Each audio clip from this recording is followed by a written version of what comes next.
On ne peut en parler avec énergie sur Djambo FM. On ne peut ne pas aborder les sujets qui coiffent. On ne peut ne pas se fâcher face aux réalités qui nous entourent. Laissons parler les gens. Tous ces gens qui ont tué, ils ont pris goût de tuer. Tuer des gens pour s'enrichir ou tuer des gens pour... Il demande combien de sujets tu as. Laissons parler les gens. La libre antenne de votre radio. Parlez sans tabou, sans se chausser. Percez et crevez l'abcès. C'est vous qui avez la parole. Pourquoi on n'interdit pas la circulation des armes sur le continent africain? Laissons parler les gens du lundi au vendredi sur Djambo FM. Laissons parler les gens. Une présentation de Michel Gadjou.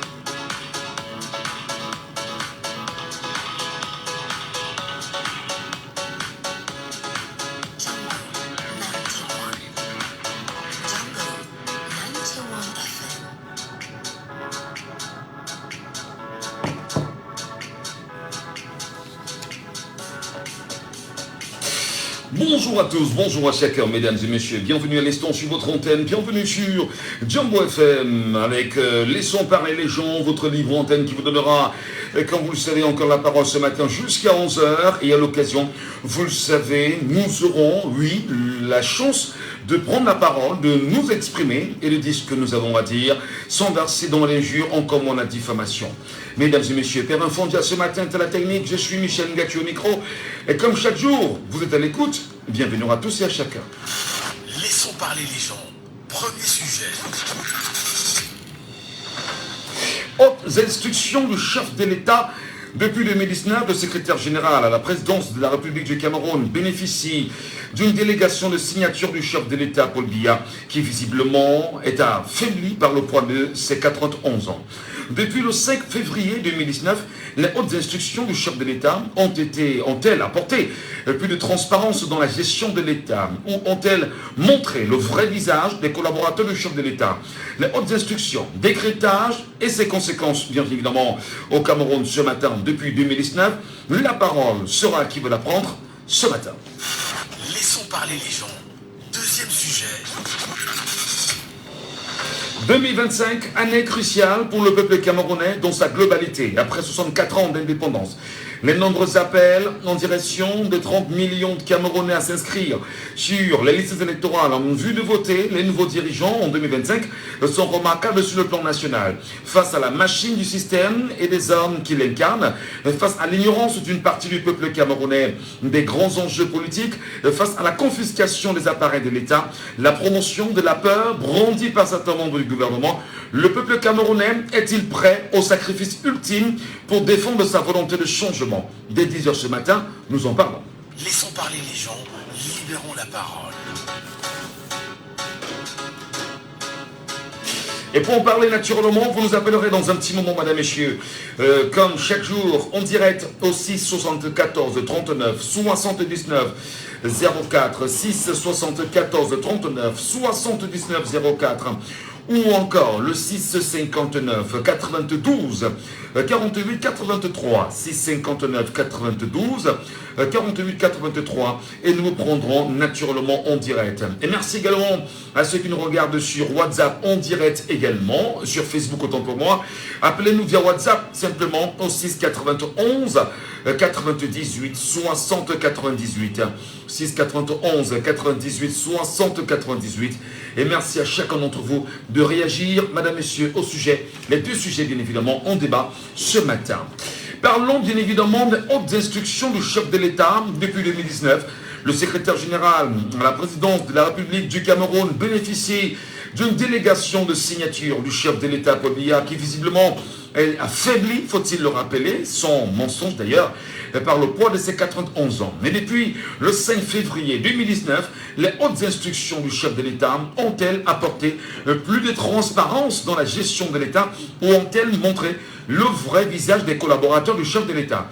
Les hautes instructions, ce matin, décrétage de ses conséquences au Cameroun depuis 2019. Quelle différence faites-vous entre les hautes instructions du chef de l'État et les hautes instructions de la présidence de la République? Le ministre d'État, secrétaire général à la présidence de la République, a-t-il entre ses mains tous les pleins pouvoirs dévoués au chef de l'État de par la Constitution révisée de 2008? Les hautes instructions sont-elles toujours respectées par les autres membres du gouvernement? Y voit-on un instrument d'accompagnement de la politique du chef de l'État ou un outil pour préparer sa succession par le gré à gré?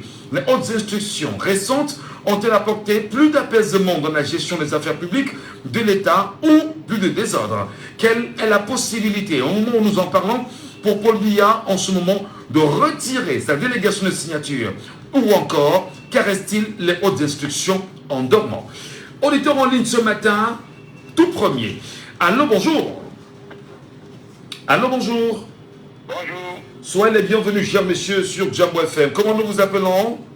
Raoul Dédéa. Raoul Dédéa, c'est notre mari jeune de tous les jours. Hein. Vraiment, merci beaucoup Raoul. Merci de rester à nos côtés. Nous parlons bien sûr ce matin des hautes instructions. Et regardons naturellement depuis 2019 que ceci a été, on va parler de la délégation de signature remise entre les mains du secrétaire général à la présidence de la République, ministre d'État par ailleurs.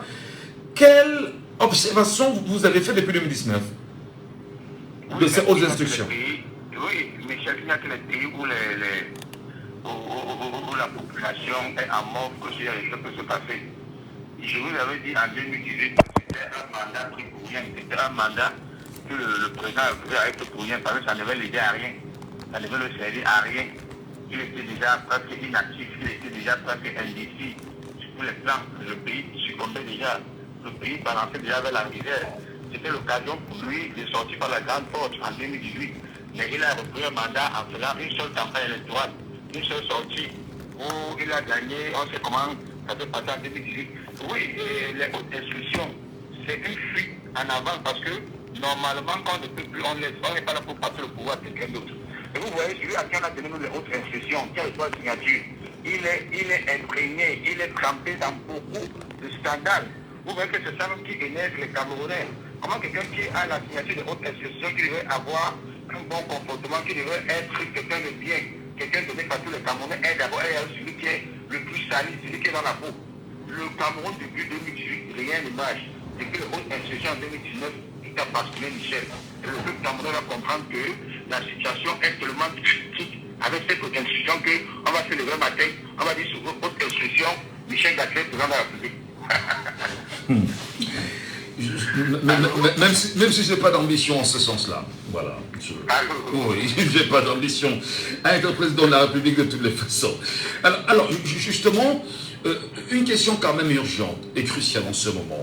Dans ces hautes instructions, quelle différence faites-vous entre hautes instructions, des très hautes instructions du chef de l'État? Vous m'écoutez, vous nous entendez? Allô? Oui, Michel, je vous écoute. Quelle différence faites-vous bien évidemment entre les très hautes instructions du chef de l'État et les hautes instructions de la présidence de la République aujourd'hui? Aïe, aïe, aïe. Michel, je vais vous laisser, je vous écoute pas bien. Bonne émission. Bonne émission. Merci beaucoup, cher monsieur, pour votre réaction ce matin.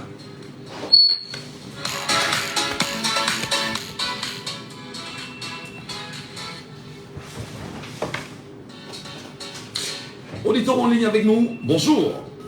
Il est parti. Nous vous rappelons que vous pourrez nous appeler au 659 92 48 83. Allô, bonjour. Oui, bonjour, nous vous appelons comment? Oui, qui est en ligne là?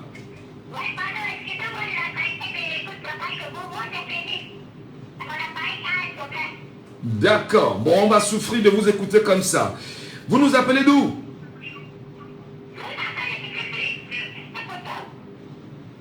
Mais est-ce que c'est pas possible de changer de téléphone, de nous appeler avec un téléphone qui a une meilleure qualité d'écoute? Est-ce que c'est pas possible?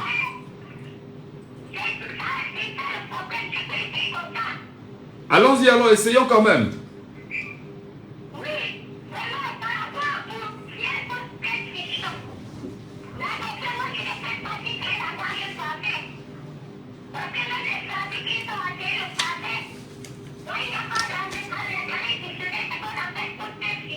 Oui.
Très bien.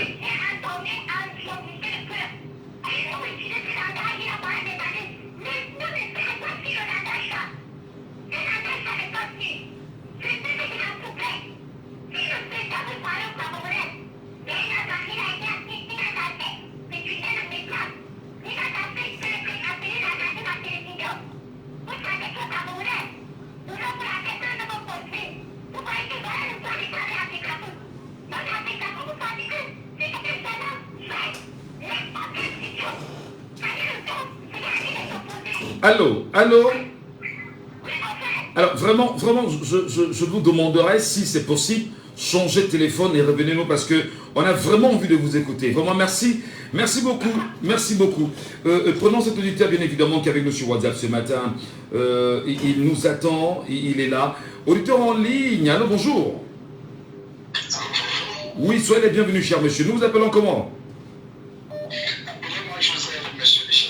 Joseph, nous parlons ce matin des hautes instructions ou encore les très hautes instructions du chef de l'État et les hautes instructions de la présidence de la République.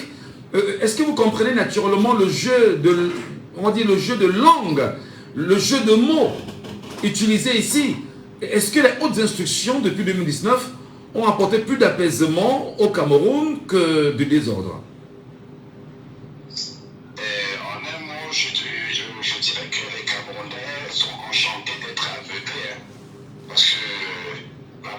C'est que c'est conçu dans aucun État dans le monde.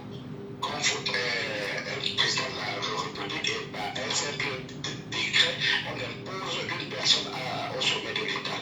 Donc, je me dirais, les Camerounais acceptent d'être bernés, alors on le laisse faire, c'est tout. Alors, c'est à la faveur naturellement d'un décret reconnu qui donne la possibilité au chef de l'État de déléguer certaines de ses responsabilités à ses collaborateurs. Quand vous regardez ces hautes instructions depuis 2019, avez-vous le sentiment, bien évidemment, que c'est un outil pour le chef de l'État qui lui permet de se reposer naturellement? Est-ce que c'est un outil en même temps utilisé par le chef de l'État, ou du moins par les collaborateurs du chef de l'État, pour davantage piétiner le peuple camerounais? Monsieur Ngacho, on ne vote pas un chef de l'État pour qu'il vienne se reposer. S'il a besoin de se reposer, et le concours pour le suffrage, il va en retraite, il se repose. Donc, nous sommes en République, nous ne sommes pas dans un monde patriarcal. On dit, on ne vote pas le chef, il est là, il se repose, il donne des autres institutions. Non, nous sommes en République. Alors, s'il a besoin de se reposer, il dépose sa démission et on vote un homme actif pour qu'il soit là pour le peuple camerounais. Très bien. Donc, arrêtez de donner des circonstances atténuantes à ces genres de choses-là. Vous comprenez? Non. Arrêtons. On est en débat, on est dans le débat. Donc, vous donnez bien évidemment votre point de vue, vos analyses, vos arguments, et puis voilà, on vous écoute. Allez-y.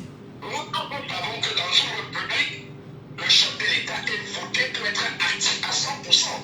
Si ce n'est pas le cas, et rectificatif, M. Gadjo, Oui. il n'a pas délégué une partie de ses fonctions.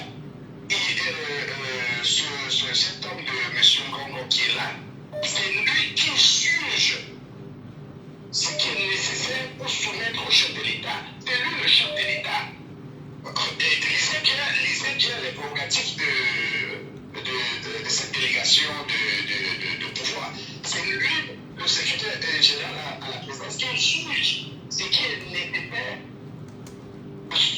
chef de l'État pour signature, s'il ne juge pas nécessaire, il gouverne le pays. Très bien. C'est ça. Voilà, merci beaucoup cher monsieur.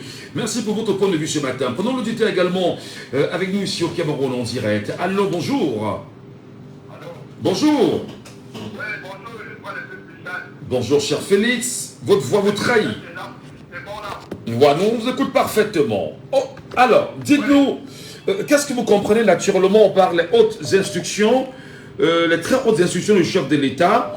Quel regard vous y jetez depuis 2019 de ces nouvelles applications au Cameroun? Il est parti malheureusement. Et naturellement, prenons cet auditeur avec nous sur WhatsApp qui nous appelle. Auditeur en ligne, allô, bonjour. Bonjour, monsieur Mathieu. Bienvenue, cher monsieur, nous vous appelons comment? C'est Xavier, monsieur Mathieu. Xavier, vous nous appelez d'où, Xavier? Du Maroc, bien évidemment. Du Maroc. Alors, vous êtes hors du Cameroun, vous êtes Camerounais, vous êtes au Maroc, vous êtes intéressé également par l'analyse sur les hautes instructions. Qu'est-ce que vous y comprenez, vous? Je comprends que la pose d'intuition, apparemment, c'est comme si c'est pas une logique, tu vois, parce que, souvenez-vous, rappelez-vous, on a dit que les poses d'intuition ont mis une enquête sur Covid-Gate, Gate, mais pour finir, on n'a pas poursuivi les personnes présumées, donc les présumés devront quand même aller justifier leur innocence, au fait, tu vois, et rien ne s'est passé jusqu'aujourd'hui, rien n'a changé, tu vois. Et il y a eu beaucoup de choses qui se sont passées au Cameroun. Par exemple, le jam de Bangoulou dernièrement, où on attendait vraiment des grosses institutions, regarder ceux qui avaient perdu les maisons, on n'a pas vu. Bon, on suppose que, bon, regardez un peu la réaction de notre président lors de la conférence aux États-Unis. Tout disait tout le monde, est-ce qu'il y a des gens importants? Tu comprends déjà qu'avec ça, on comprend déjà que c'est un monsieur que dans la vie réelle, parfois il perd le fil, tu vois. Et ceux qui sont à côté de lui jouit de la manière de ne plus donner des instructions, de ne plus contrôler tout, et on subit. Il s'est passé comme une lettre à la pause. Normalement, les opposants à la société civile devaient s'indigner sur ça. Parce que vraiment, ça m'a touché, personnellement, ça m'a touché. J'ai compris que c'est vraiment un truc qui sort quand ça arrange certaines personnes. Et pour moi, c'est comme ça, en fait. Alors, justement, mais il y a quand même cet amalgame qui est fait depuis un petit moment. On parle très souvent des hautes instructions de la présidence de la République, contrairement aux très hautes instructions du président de la République. Comment comprenez-vous naturellement ces données-là qui sont répertoriées et qui sont perceptibles sur les documents qui fuitent en permanence sur les réseaux sociaux aujourd'hui? Si les documents fuitent, ça veut dire que ceux qui ont reçu ne sont pas d'accord avec. Souvenez-vous sur l'affaire du problème de M. Atanganakuna et tout. Il y avait d'abord eu autre institution qu'on n'a pas exécutée. Hein? Oui. Nous, je disais devant nous tout ce qu'on a vu qu'on n'a pas exécuté. C'est après qu'on a exécuté. Donc tu vois, donc, ça veut dire que celui qui trouve que ça l'arrange, il exécute. Celui qui trouve que c'est pas important pour lui, il n'exécute pas. Donc c'est ça qui me la panique au fait. Tu vois, il y a eu les actes qui nous ont montré qu'il y a d'autres qui contestent. Tu vois, les hautes instructions. C'est ça le problème en fait. Alors, le Camerounais qui vit sous les hautes instructions aujourd'hui, devrait-il réellement prendre cela au sérieux? C'est-à-dire que c'est en fonction de comment ça t'arrange, tu vois. Parce que ici, ça va à ton encontre, tu vas contester. Voilà comme hier à l'Africa Foot. Voilà une preuve à l'Africa Foot.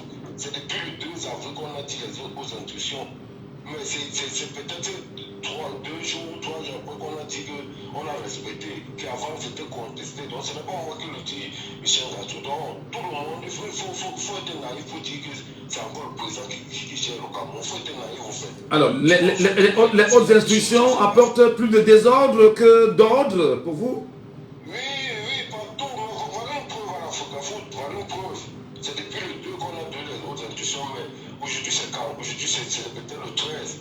Tu vois? Le 14. Donc c'est le 12 qu'on accepte les hautes instructions. Donc ça veut dire que ça met le doute dans la tête de beaucoup de personnes, pas seulement des gens qui sont au système, mais nous-mêmes qui sommes, on sait que non, c'est ce n'est pas une décision correcte. Parce qu'une décision correcte, quand on sort aussi le décret, c'est applicable. Très bien. Voilà. Donc si tu contestes, tu dois justifier pourquoi tu contestes. Merci. Jamais on a puni ceux qui le contestent. C'est ça le problème en fait. Voilà. Merci beaucoup pour votre réaction. Merci pour votre point de vue. Auditeur en lien, le bonjour. Oui, bon, alors. Oui, bonjour. Oui, alors, je appelle depuis Paris. Félicitations, bravo. Moi, c'est M. Faumeté-Pierre. Alors, monsieur Faumeté-Pierre, vous nous appelez depuis Paris. Oui. Et vous nous écoutez naturellement ce matin. D'accord. Je vous dis déjà un grand bravo, un grand merci pour le travail que vous avez fait. Et beaucoup de courage. Et faites très très attention à vous. Merci beaucoup. Merci. Les autres institutions, c'est à tous mes frères camerounais, à tous les Camerounais de tous bords, que tout cela, c'est de du faux et du vol. On ne délègue pas le pouvoir. Si M. Pierre est fatigué, mais il a fatigué depuis 42 ans, qu'il dégage. Je le dis haut et fort, qu'il dégage. Il a fatigué pendant 40 ans, vraiment en arrière grâce à lui. C'est un groupe de gars, de mafieux qui tient au Cameroun. Nous, Camerounais, levons-nous et disons-nous à ce temps. À ce temps de mafieux, ce groupe de gars qui tient au Cameroun. On fait une question, c'est des communistes. Que nous, les Camerounais, on se lève. Excusez-moi de mon expression, c'est juste ce tour. Quand on voit tous les injustices que nous subissons, les assassinats, le Cameroun, c'est tout ce qui se passe. Là, les institutions ne font rien pour sécuriser les Camerounais. Mais monsieur Faumeté, ce n'est pas la première fois qu'on parle des hautes institutions au Cameroun. Même sur le président Amadou Ahidjo, il y a eu des hautes institutions qui étaient déléguées à son SGPR de l'époque, Samuel Lebois par exemple. Mais monsieur Natouri, même si c'est pas la première fois, à cette époque, on n'a pas eu le niveau de criminalité qui est au Cameroun. On vole les enfants, on assassine des femmes, tout, les abus, chacun est président à son niveau. Chacun est président à son niveau. La seule personne qui a dit la vérité depuis des années, il a dit la carte de pouvoir, les Camerounais n'ont pas cru. La vérité est là, M. Capto l'a dit. Même si on m'a dit, ouais, j'ai dit ça parce que je suis pas jusqu'au pouvoir, mais il a dit la carte de pouvoir, il a dénoncé cela depuis. Il a dit la carte de pouvoir depuis, il a écouté. C'est le Cameroun qui est un pays qui a un groupe de cancers. Il faut que le peuple camerounais se lève et prenne sa responsabilité. C'est tout, monsieur Natou. Alors, monsieur Faumeté, justement, pour finir avec vous, vous rejetez un texte de loi, un décret qui donne notamment la possibilité aux uns aux autres de pouvoir accompagner le chef de l'État. Paul Biya délègue parce qu'effectivement la loi lui donne mandat. Qu'est-ce qu'il peut faire maintenant? Peut-il retirer cette délégation de signature au moment où nous parlons, dans ces 91 ans que nous respectons? Ça nous a apporté quoi? Regardez, il y a la campagne, le comité. Regardez tous, regardez l'enchaînement, les dates sont même pas finies. Ça nous a apporté quoi? Et les gens, en même temps, on a des gens qui meurent par manque d'olifène, qui meurent par manque d'eau, qui manquent de paix. Non. La vérité, c'est qu'il faut le peuple camerounais de se responsabiliser. Voilà la vérité. C'est un coup de gang, un coup de mafieux qui tient le Cameroun. Et qui se sert des hautes instructions, c'est ça? C'est ça, la vérité, c'est ça. Il y a plus. La carte de pouvoir, la position est claire. Moi, je suis depuis Paris, ici non lui. Ils sont venus nous imposer de notre titre de séjour pour nous enregistrer sur les listes électorales. Nous, on a dit non. En passant dans cette liste, il y avait aussi un truc qui a été grave. Ils n'auront jamais, parce que ça, c'est toute cette matière qui continue, qui vient dans un pays, sur un territoire, exiger les listes de séjour aux Camerounais pour s'enregistrer sur les listes électorales. Et nous n'allons pas leur donner cela. Très bien. Merci beaucoup, monsieur Faumeté depuis Paris, pour votre réaction. Très bonne journée à vous là-bas. Et à très bientôt. Merci infiniment. Bonne journée. Nous poursuivons l'émission ce matin. Vous nous appelez naturellement, madame, messieurs. N'hésitez pas. Auditeur en ligne, alors c'est 74 39.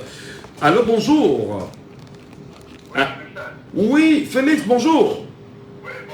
Merci d'insister et de rester présent avec nous, Félix.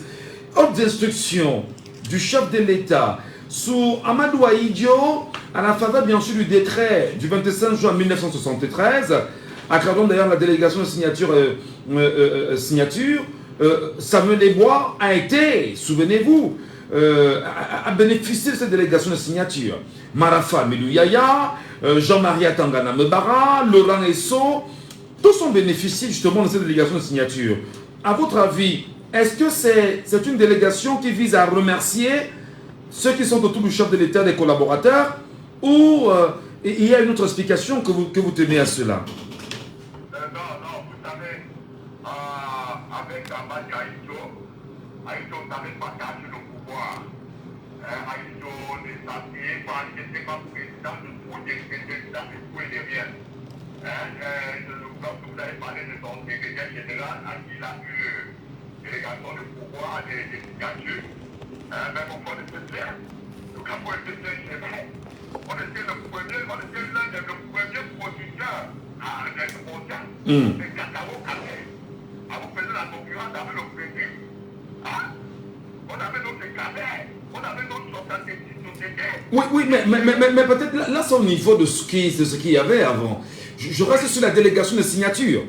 Est-ce que la délégation de signature, depuis 2019, a apporté plus d'éclaircissement dans la gestion des affaires publiques de l'État du Cameroun ou plus de désordre? Non, mais c'est là où je voulais revenir. Concrètement, depuis 2019, on a eu le plus grand scandale. La Covid, c'était la délégation de signature. La casquette, c'était la délégation de signature. On a jamais volé. On a volé depuis 2019 au Cameroun.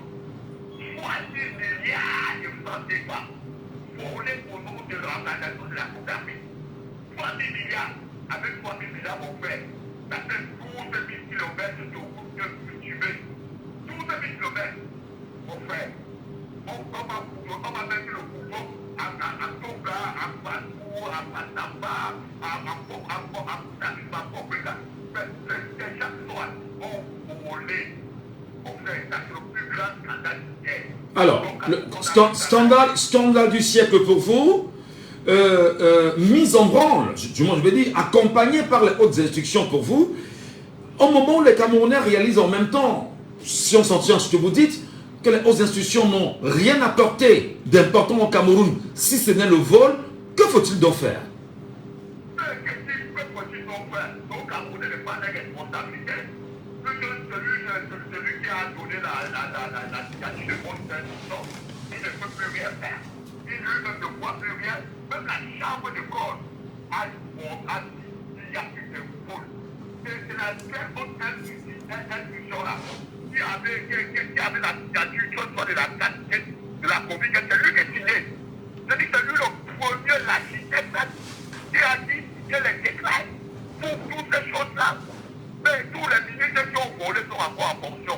La Covid qui sont encore en fonction. Les ministres qui ont volé la casquette sont encore en fonction. Mais c'est pour le poisson pourri par la tête. C'est l'architecte qui faut balayer afin de mettre un nouveau système. Et que nous refusons de récupérer notre argent que ces gens-là ont volé. Ils ne partiront pas avec notre argent volé. Très bien. Merci infiniment. Très bonne journée à vous pour votre réaction. Et il faut bien évidemment en parler, madame, messieurs. Nous vous saluons de nombreux endroits où vous êtes ce matin. Vous nous appelez bien évidemment pour ceux qui nous regardent sur WhatsApp, sur Facebook, par WhatsApp. Prenons l'auditeur bien évidemment avec nous sur WhatsApp. Allô, bonjour. Allô. Bonjour, cher monsieur, bienvenue. Bonjour. Soyez les bienvenus. Durel depuis l'Allemagne. Voilà. Oui, bonjour à tous les auditeurs et à toi, monsieur Gacho. Merci infiniment. Durel, hautes instructions. Beaucoup pensent que, au-delà de la délégation de signature reconnue par un acte administratif, un décret reconnu, qu'ici, il y a mauvaise utilisation de cette délégation de signature. Beaucoup pensent qu'on s'en sert pour s'enrichir et pour, bien évidemment, brandir un pouvoir inexistant. Quelle est votre analyse, cher monsieur? Non. J'ai envie de vous répondre en disant tantôt, c'est à cause des hautes instructions qu'on a donné à quelqu'un, je dirais, le pseudo de demi-dieu. Oui. Voyez-vous? Donc, autrement dit, les hautes instructions ont fait de quelqu'un qui n'a pas été élu par le peuple, le président, jusqu'on l'appelle dans les coulisses du palais, le demi-dieu. Voyez-vous, ça a apporté autant de mal que ça a apporté du bien. J'ai écouté tout à l'heure, tu as fait le parallèle en disant autant d'Aïdjo, il y avait aussi des hautes instructions. On s'en rend bien compte que les hautes instructions nous ont apporté beaucoup de malheur. Voyez-vous, j'ai écouté le développement des auditeurs, ils ont parlé. Pendant la période d'instruction, on a eu la CanGate, on a eu la COVID-Gate, on a eu toutes sortes de scandales financiers, mais jamais sanctionnés parce que c'est une même machine où entre eux ils se volent, se partagent le butin de l'État. Sous nos yeux, ces affaires de hautes instructions ont révélé jusqu'ici quand même que le Cameroun est tout gouverné. Voyez-vous, on a un président qui est président de tout, mais il est responsable de rien. Voyez-vous, avec tous les scandales que ça a pu générer cette délégation de signature, des gens qui pillent, qui volent, qui... toutes sortes d'impunité, parce qu'eux-mêmes sont conscients qu'il n'y a pas un commandant en chef pour frapper fort. Mais disons la vérité que jusqu'ici, comme certains gens ont dit, ces hautes instructions, je ne sais pas que ce soit des fausses et tout, parce que même avec les affaires de la FECAFO, on s'est rendu compte que ils étaient en train de voir jusqu'ici ce qui se passe sous nous, qu'on était conscient. Mais quand ils se sont rendus compte que les Camerounais levaient derrière les yeux, on a directement vite fait d'accepter pour nous faire croire que le Cameroun est encore dirigé, comme on est plus dirigé. Et ce depuis 2018. Le Cameroun n'est plus dirigé pour vous? Le Cameroun n'est plus dirigé pour vous? Non, il n'est plus dirigé. Alors, monsieur est fatigué depuis 2018 qu'ils ont pris le pouvoir, qu'ils ont volé le pouvoir de l'opposition. Là, ils sont opposés, qu'il est dans son bon état. Personne. Le Cameroun n'est plus dirigé. Si monsieur est fatigué et que depuis 2018, même il a délégué la signature, qu'il aille dans son bon état, c'est opposé. Qu'il laisse le Cameroun. Le Cameroun n'est pas sa propriété, n'est pas son royaume. Il va se partager le butin avec ses amis, on va voler tout l'argent. Et c'est nos petits-enfants qui doivent rembourser. Et ils sont appelés à partir. Alors, justement, le président auditeur Félix, disait justement que tout cet argent qu'ils ont volé, qu'il sera sûr qu'on ne les laissera pas s'en aller avec cet argent. Mais que ferez-vous? Que ferez-vous exactement? Comment allez-vous y prendre? On ne va pas cesser de leur dire, en 2025, on va les chasser. Comme les messieurs hautes instructions ont pris notre pays en otage, permettez-moi. En 2025, on va les chasser par les îles. Comme les messieurs hautes instructions et tous ces affidis ont pris le pays en otage, on va les chasser. Et s'ils veulent que le pays bascule dans la violence, ça va basculer dans la violence et ils vont rembourser notre argent. C'est comme ça en fait. Alors, oui, allez-y. Voilà. Allez. Alors justement, lorsque vous dites que s'il veut que le pays bascule dans la violence, le pays va basculer dans la violence, est-ce que vous serez en train de fomenter, un coup en vue de... Jusqu'ici, peut-être pas en fait.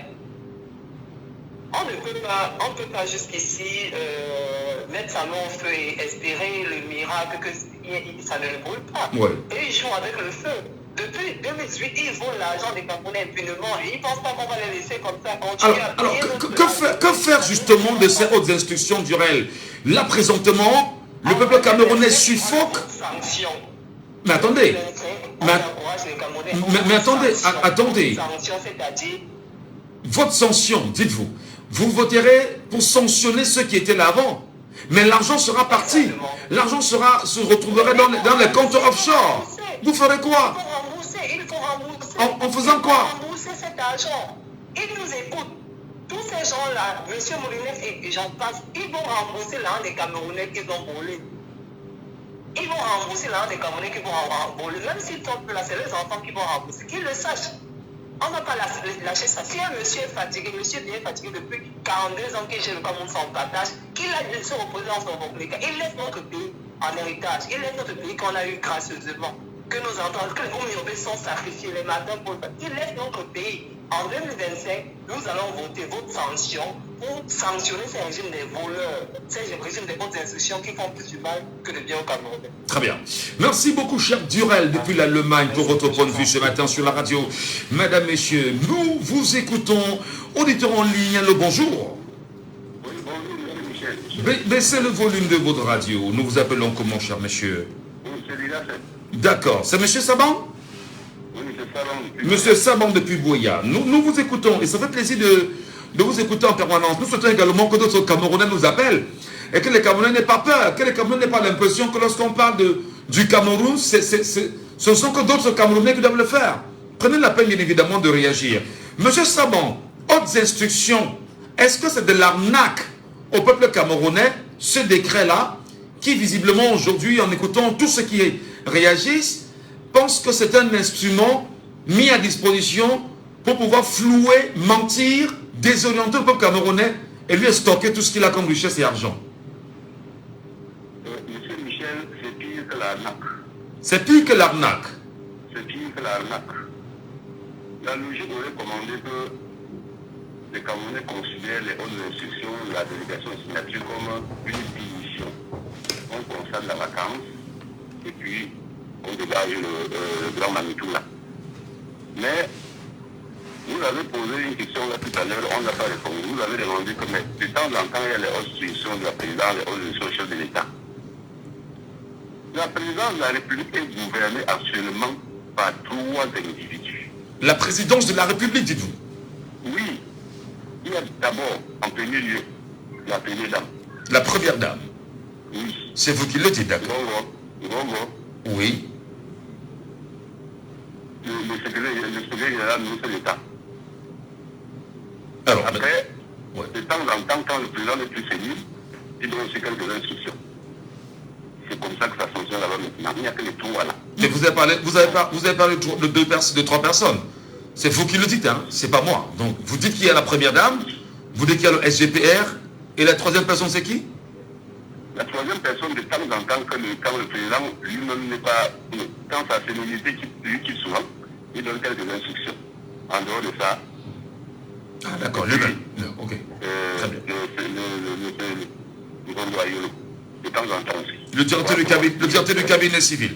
Alors, vous voulez justement nous faire savoir qu'aujourd'hui, il y a une nette différence entre les très hautes instructions du chef de l'État et les hautes instructions de la présidence de la République. Alors, quand on fait le parallèle, ou bien quand on établit la comparaison entre ces deux termes-là, avez-vous le sentiment, bien évidemment, qu'il y a ce qui vient de Paul Biya et il y a ce qui vient du SGPR et de ceux qui sont autour de lui à la présidence?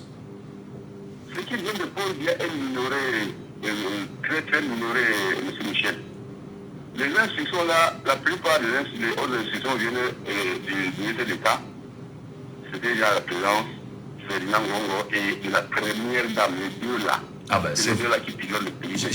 J'insiste que c'est vous qui le dites, hein, parce que la première dame n'a jamais été élue, elle n'a aucun pouvoir qui lui soit consacré, elle n'est que la femme du chef de l'État, même si de façon raisonnable, on peut avoir son avis sur certaines prises de décision. Donc il faut rappeler qu'elle n'a aucun pouvoir qui lui soit décerné par les Camerounais.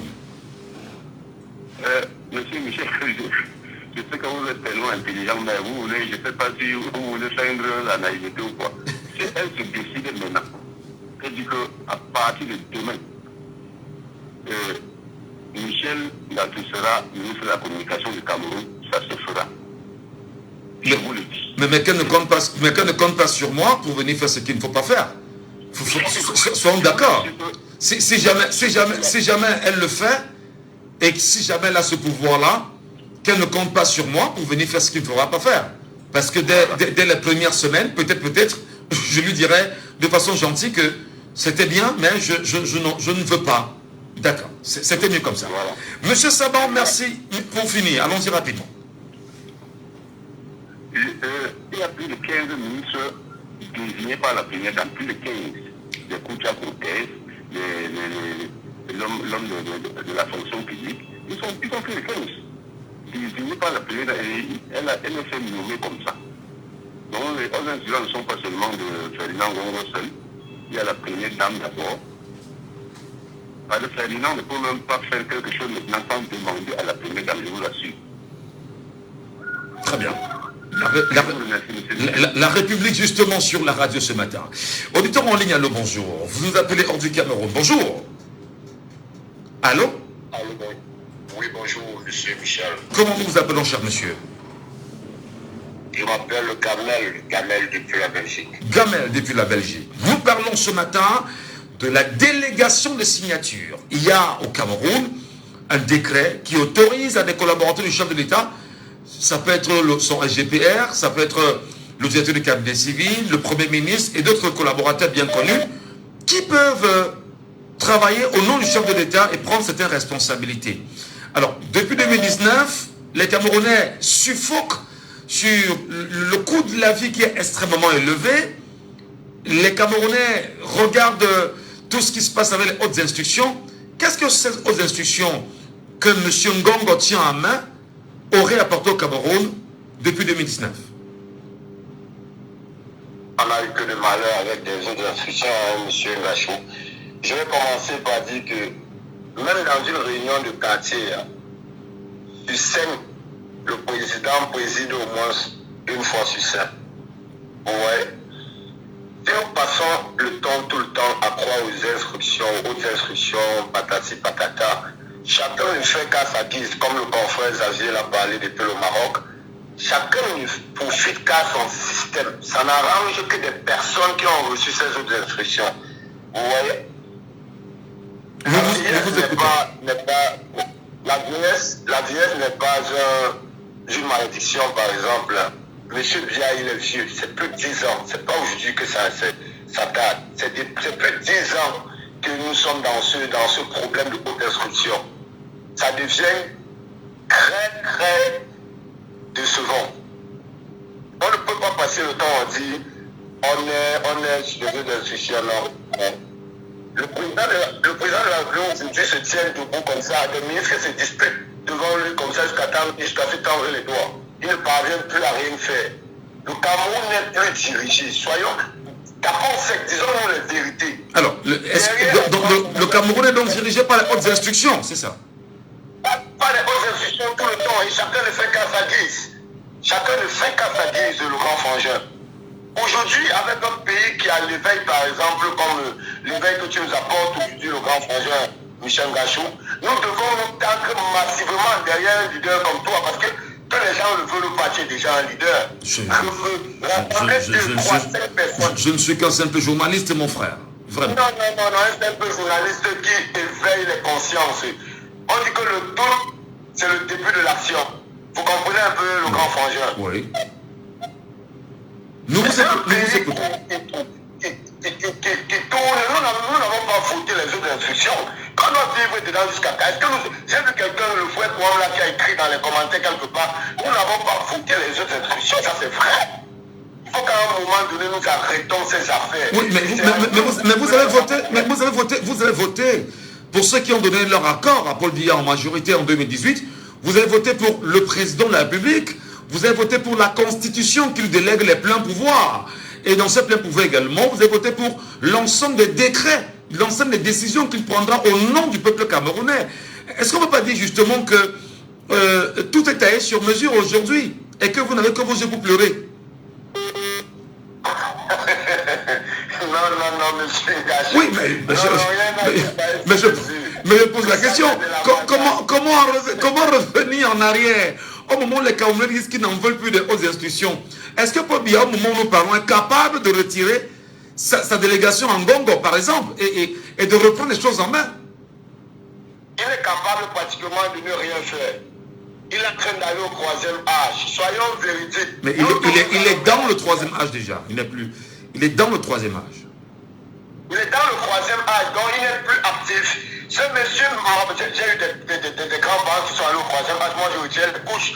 Il disait sur le lit sans s'en rendre compte. Ce n'est pas une malédiction. Tout le monde va vers l'âge de la vieillesse, le grand frangin. Ouais. Donc acceptons les réalités. Comme un autre frère l'a dit, notre combat maintenant, c'est de savoir comment allons-nous récupérer nos fonds dans les mains de ces voleurs. Ça, c'est le véritable combat. Mais parce que le changement, comme je le dis toujours, il est là. Nous voulons juste qu'il soit vif et réel. Le changement, il est là, qu'on le veut ou pas. Très bien. Voilà. Merci beaucoup. Très bonne journée à vous, chers frangins. Et à très bientôt. Autre réaction ce matin. Auditeur en ligne, allô, il n'est pas avec nous. Prenons celui qui est avec nous sur WhatsApp. Bon, il est avec nous.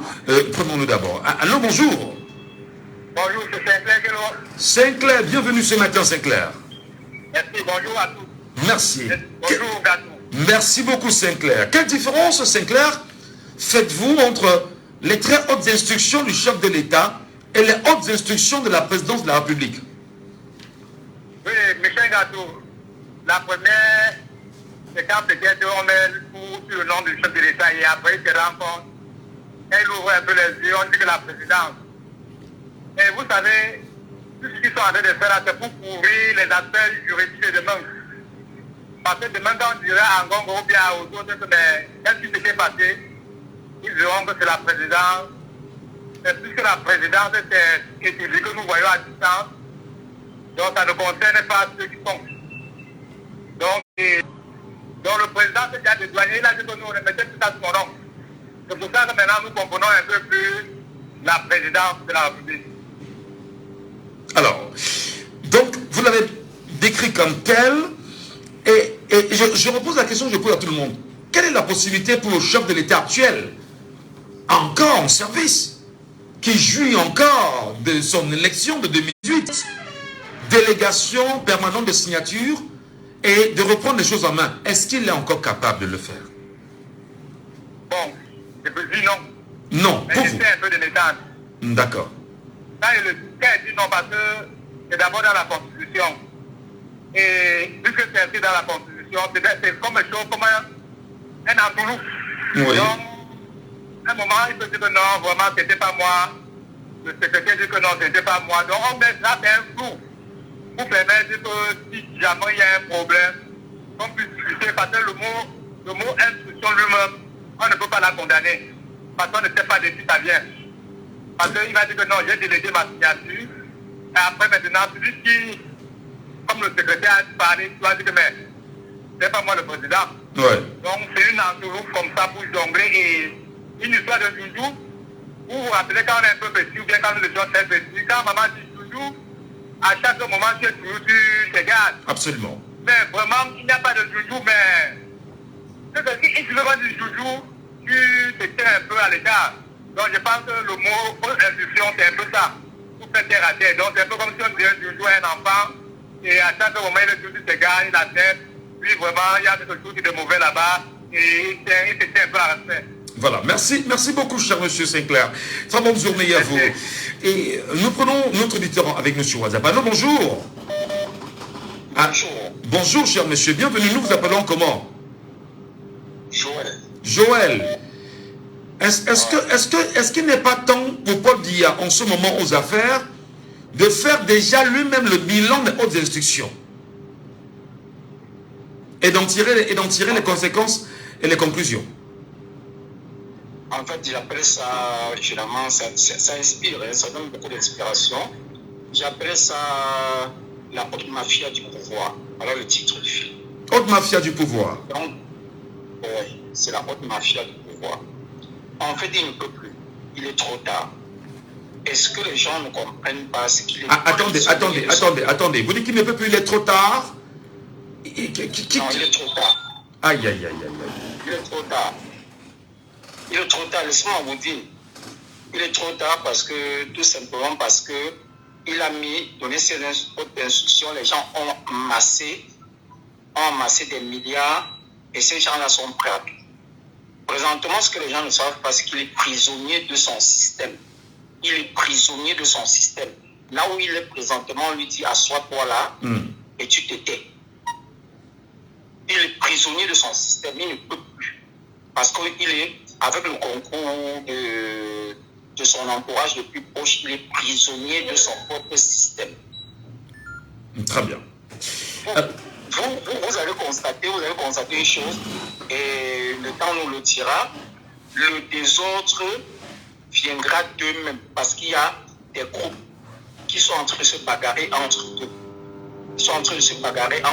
Mais est-ce que c'est justement parce que il y a des bagarres entre eux que ceci justifie le non-respect quelquefois de ces hautes instructions ou encore de ce document qui peut être brandi à un membre du gouvernement? On le sait d'ailleurs, qu'à un moment donné, lorsqu'il fallait mener des enquêtes autour de l'affaire de la Covid-Gate, et de qui sont ceux qui avaient plongé la main dans cet argent-là, il y a eu des ministres camerounais qui ont dit qu'ils voulaient parler à Paul Biya directement et qui viennent justifier naturellement ces hautes instructions. Est-ce à dire que Paul Biya est lui-même en dessous de ces directives? Non, il ne peut plus. Sincèrement, il ne peut plus, il faut le dire. Et ces gens qui, moi je me rappelle à l'époque, il y avait la justice, les mains justice, et tout, qui avaient demandé à justifier tout ça, parce qu'ils savent que c'est du faux. Entre eux, là, ils savent que c'est du faux. Et qu'il est l'élu la personne dont le peuple a élu est prisonnier de son propre système. Il est prisonnier présentement. Il n'a plus rien à dire. Non, vous n'allez quand même pas dire, vous n'allez quand même pas dire que le chef de l'État a été élu à 71% et qu'il a toutes les manettes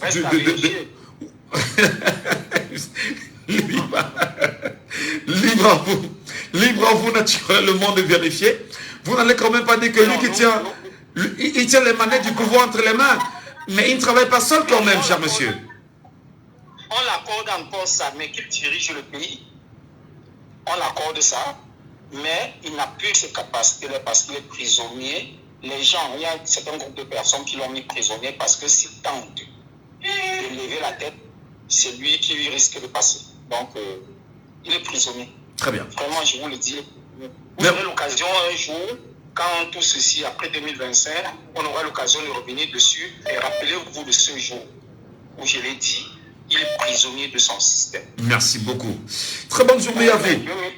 2025, c'est un grand, c'est une année qu'il va beaucoup se méfier. Merci. Et c'est pour ça que j'exhorte les gens d'aller s'inscrire massivement.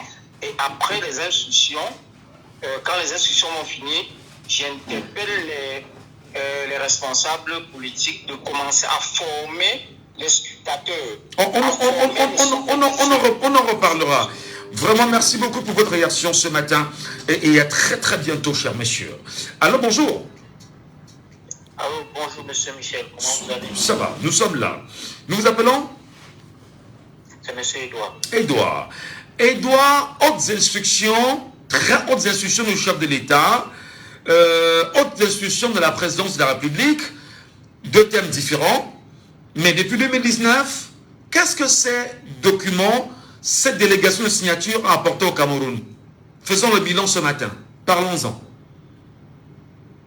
Non mais, monsieur Michel, vous ne pouvez pas commencer le bilan juste à partir de 2019. Remonter un peu plus loin. On remonte à Idjo avec Ebois? Même à Idjo. Pendant la décolonisation, la France s'était juste sentie coincée. Elle n'avait pas prévu quitter le Cameroun, elle n'avait pas prévu quitter l'Afrique. C'est juste parce que comme les Américains mettaient la pression, elle n'avait pas de choix. Et qu'est-ce qu'elle s'est dit? Elle s'est dit, bon, nous allons partir sans toutefois partir. Donc qu'est-ce qu'on va faire? On va leur donner un semblant de liberté. On va mettre des gens là qui auront la même couleur, la même peau que eux, mais qui seront, entre guillemets, notre représentation. Donc nous avons vécu sous une haute instruction depuis des siècles. La France donne des instructions à ce que vous voyez comme gouvernement. Là. Nous vivons sous hautes instructions depuis. Je ne sais pas pourquoi c'est maintenant que... Nous sommes sur haute instruction de l'Élysée, dites-vous. Oui, c'est une pyramide. Il y a la France qui est en tête, il y a le gouvernement camerounais qui suit, il y a les petites mains de la dictature, et en plus, au bas de l'échelle, il y a le pauvre peuple camerounais. Donc, si c'est maintenant qu'on se réveille, on pense que nous sommes sous hautes instructions, monsieur Michel, nous sommes en danger. Hein. Franchement, j'ai peur pour nous. Vous vous rendez compte qu'à l'heure actuelle, Singapour même est plus développé que le Cameroun. Qui aurait cru? Je vous fais une anecdote, monsieur Michel. Un jour, je suis dans une supermarché. Allons-y rapidement. Oui, je suis avec mon épouse. À un moment donné, elle me dit, arrête-toi. Je dis, ça veut dire quoi ça? Elle me dit, arrête-toi. C'est une minute de silence. Je dis, pourquoi? Elle dit, c'est en mémoire de tous nos soldats qui sont morts lors de la Deuxième Guerre mondiale. J'ai dit, ah bon? Elle me dit, oui. C'est là que j'ai compris que nous sommes foutus. Ces gens, ils connaissent leur histoire. Et ils y sont attachés. Ils font honneur même à ceux qui ont versé le sang. Vous pensez qu'un pays comme le Cameroun, qui a participé à l'assassinat des indépendantistes, vous croyez que les Oumyobeki, là où ils sont couchés là, vous croyez qu'ils ont le cœur apaisé par rapport à nous? Mais nous portons sur notre tête un fardeau assez long. C'est-à-dire nous avons contribué, nous tous, le Cameroun, en tant qu'une partie de l'Afrique, et l'Afrique y compris, nous avons participé à l'assassinat des gens qui ont toujours voulu la vraie liberté de l'Afrique et du Cameroun, puisque nous parlons du Cameroun. Donc c'est-à-dire notre problème est un problème identitaire plus profond que ça. Puisque vous voyez, dans tout ça, tant que nous ne serons pas assis et on va regarder notre histoire en profondeur, et creuser l'abcès comme il se doit, on va toujours continuer à patauger dans les histoires de haute instruction. Alors, comment en sortir au moment? C'est-à-dire que pour vous, pour en sortir, il faut s'asseoir et il faut repenser le Cameroun de demain. Mais pour le faire, il faut arracher son indépendance, véritablement. Il faut être un pays souverain. Et on sait en même temps qu'aucun pays africain, entre guillemets du tiers-monde, comme le veulent les ordres occidentaux, ne doit se considérer comme étant un pays souverain. Oui, effectivement, puisque dès le début, nous avons laissé faire. On a laissé faire. Donc, c'est-à-dire, si maintenant on pense indépendance, il faut qu'on le fasse normalement. Pas essayer de couper, à un moment donné, on dit que bon, ça au moins, on a fait une petite partie. Là, c'est bon. Moi, je me dis, si on veut couper, on coupe sérieusement. Et ça, c'est une histoire que nous allons le faire. C'est tout le peuple, et je continue à insister. C'est le peuple qui doit faire ce travail. C'est pas quelqu'un qui viendra le faire à notre place. Sinon, nous allons continuer comme ça et léguer à nos enfants un semblant de constitution. Puisque quand on a écrit la constitution, Aïe Joal était allé à l'école. Tous ceux qui ont écrit la constitution du Cameroun, ils en savaient quoi même aussi. Non, mais n'ayons pas peur de le dire. Aucun Camerounais n'a mis sa main dans une constitution camerounaise. Aucun. Voilà. Ça a toujours été pensé par la France. Vraiment, le dire, ce n'est pas un mensonge. Vraiment, le dire, c'est alerter les Camerounais en disant que votre constitution n'a jamais été pensée par les Camerounais. C'est Paris qui a toujours été derrière. Et ce n'est pas un mensonge. Merci beaucoup, cher monsieur. Très bonne journée à vous là-bas. Et à très bientôt pour d'autres sujets qui nous interpellent. Autres instructions du chef de l'État, autres instructions de la présidence de la République. Qu'est-ce que ces autres instructions rapportées au Cameroun depuis 2019, je dirais depuis 2019, que Ferdinand Ngongo les tient véritablement? Avez-vous le sentiment qu'il y a eu une nette amélioration, que les choses ont changé et que les choses ont évolué? Quel constat vous en faites? Auditeur en ligne, allô, bonjour. Bonjour, monsieur Gatou. Soyez les bienvenus. Bonjour. Soyez les bienvenus et les Paco. Oui, bonjour aux auditeurs de Paco, de Django. D'accord. Monsieur Gatou, pour répondre à cette question ici, pour éclairer les auditeurs, il faut quand même se dire que il faut d'abord revenir à l'origine des hautes instructions. Les hautes instructions ont pour leur origine au changement de régime quand les Français ont chassé Aïdiro pour mettre Paul Biya qu'ils savaient pouvoir bien manipuler. Et comme il y avait quand même un mécontentement dans les rangs, le président Paul Biya a pris peur, mais comme il est aussi de nature un peu jouisseur, il est parti se réfugier en Suisse. Et c'est de là-bas où tous les ordres venaient. Et d'ailleurs, vous l'avez bien remarqué, chaque fois que le président était en déplacement, vous avez tous les ministres, le président de l'Assemblée nationale, le président du Sénat, tous sont toujours à l'aéroport. Parce que chaque fois qu'on vous montre les images du président, en fait, il vient de loin. Il vient de Suisse. Donc c'était pour l'origine des hautes instructions. Maintenant, revenons à la situation actuelle des hautes instructions. Un peu d'historique d'abord. Il faut que vous le sachiez, pas que tous les Camerounais le savent, notre président n'est plus fonctionnel depuis très longtemps. Et si vous voulez, si vous êtes des journalistes, si vous voulez savoir depuis quand notre président n'est plus fonctionnel, allez chercher la date à laquelle on n'a plus fait de conseil de ministres au Cameroun. Parce que ils ont compris que si le président tient un conseil de ministres, tous les ministres se rendront compte qu'il n'est plus fonctionnel. C'est pour ça que le Cameroun est le seul pays au monde où il n'y a plus de conseil de ministres, alors que nous sommes dans les difficultés les plus terribles. On n'a jamais vu ça. Donc une fois qu'on l'a dit, revenons à l'historique de la situation actuelle. L'historique est simple. En 2018, le RDPC n'ayant pas de candidat, ils se sont dit on va présenter le président Paul Biya, mais il n'était plus présentable. Ils ont fait donc ce qu'on appelait le hold-up. Et ils ont été très brutaux vis-à-vis du MLC parce qu'ils ne s'attendaient pas à une revendication aussi forte du MLC. C'est pour ça qu'on a tiré sur les Djamen, les Doki, on a pris les membres du MLC, on a mis en prison pour 7 ans parce qu'ils voulaient avoir les 7 ans du septennat, ils voulaient être tranquilles pendant tout le septennat. Donc c'était un septennat de vol, un septennat de pillage, organisé par une bande de personnes qui se servent bien évidemment aux instructions, dites-vous. Exactement. C'est pour ça que j'ai abordé avec la chronologie. C'était la première étape. La première étape, c'était le hold-up. Une fois qu'ils ont réussi le hold-up, ils ont dit, eh bien maintenant, c'est nous qui avons le pouvoir. C'est le président Paul Biya qui l'a dit. C'est pas seulement comme un capitaine à qui on a donné un carton rouge. Non, on l'a envoyé au vestiaire, on l'a mis dans une cellule. Il n'y a que 2 ou 3, 4 personnes qui ont accès à lui. Et c'est ces 4-là qui détiennent le pouvoir au Cameroun. Alors, la deuxième étape de ce hold-up, c'est ce que le président Maurice Kamto avait appelé le gré à gré. C'est-à-dire, une fois qu'ils ont le pouvoir, qu'est-ce qu'on fait? Le Cameroun était divisé donc en 2. Il y avait les sachants, c'est-à-dire tous les Camerounais savent que notre président n'est plus fonctionnel. Mais il y a ceux qui ont la preuve de sa situation. C'est ceux-là qui ont mis la main, ils ont fait un faux remaniement, c'est-à-dire que ceux qu'on croyait pouvoir mettre en prison, ils ont pris les grades de ministre d'État et tout. C'était un faux remaniement. Et ce faux remaniement, ce sont les 2 éléments qui ont marqué le gré à gré. Le deuxième élément qui a marqué le gré à gré, c'est le fameux délégation de signature.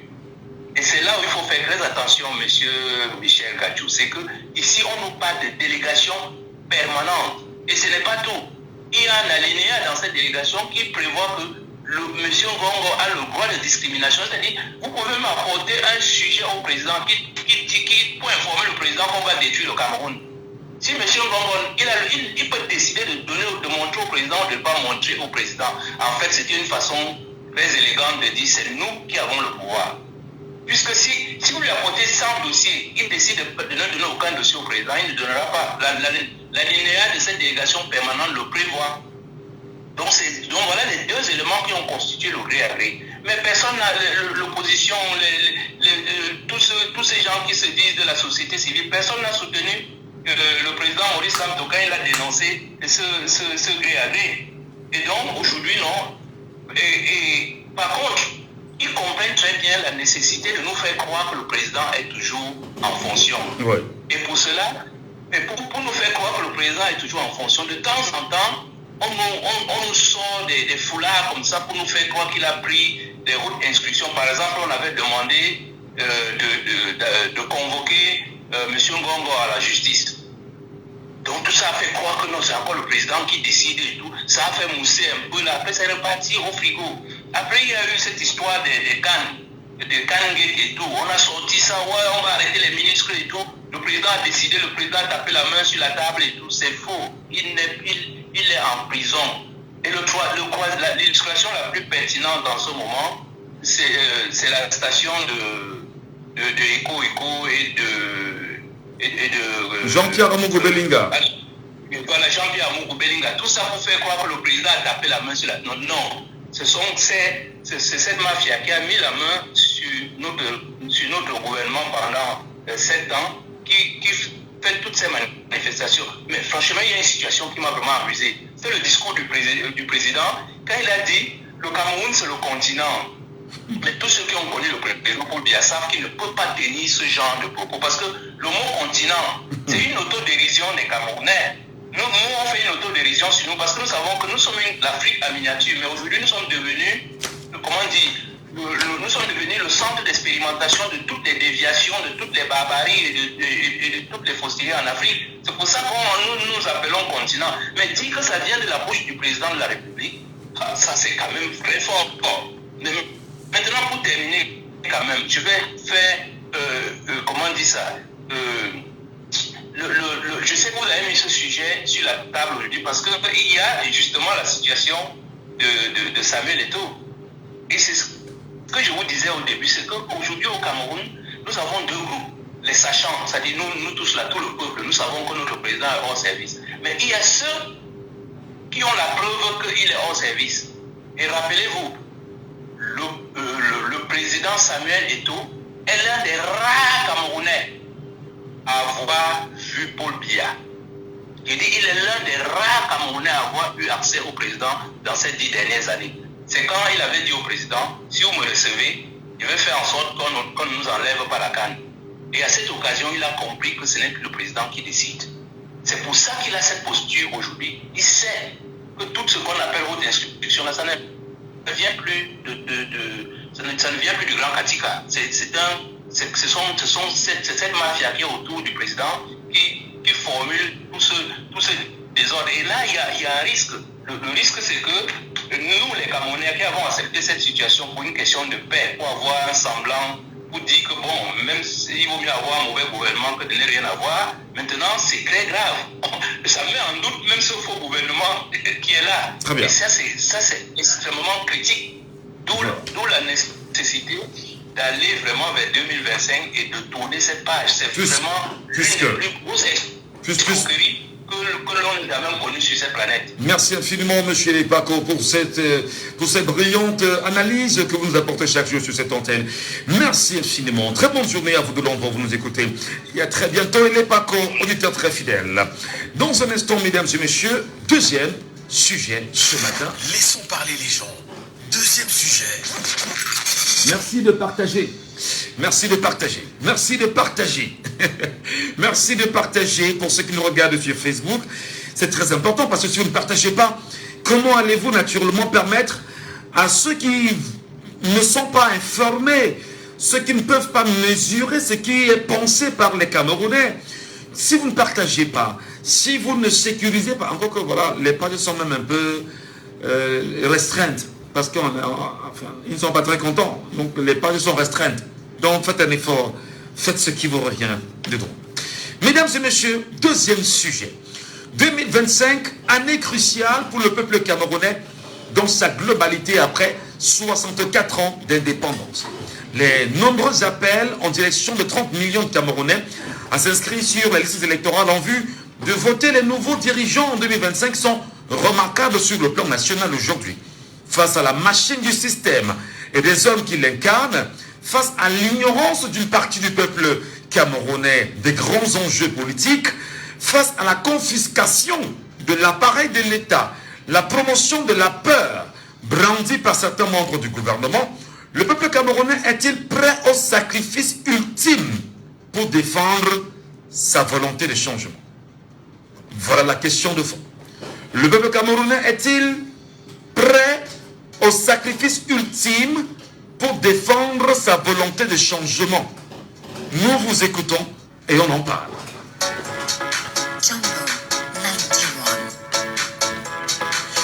Vous nous appelez aussi 74 39 79 04.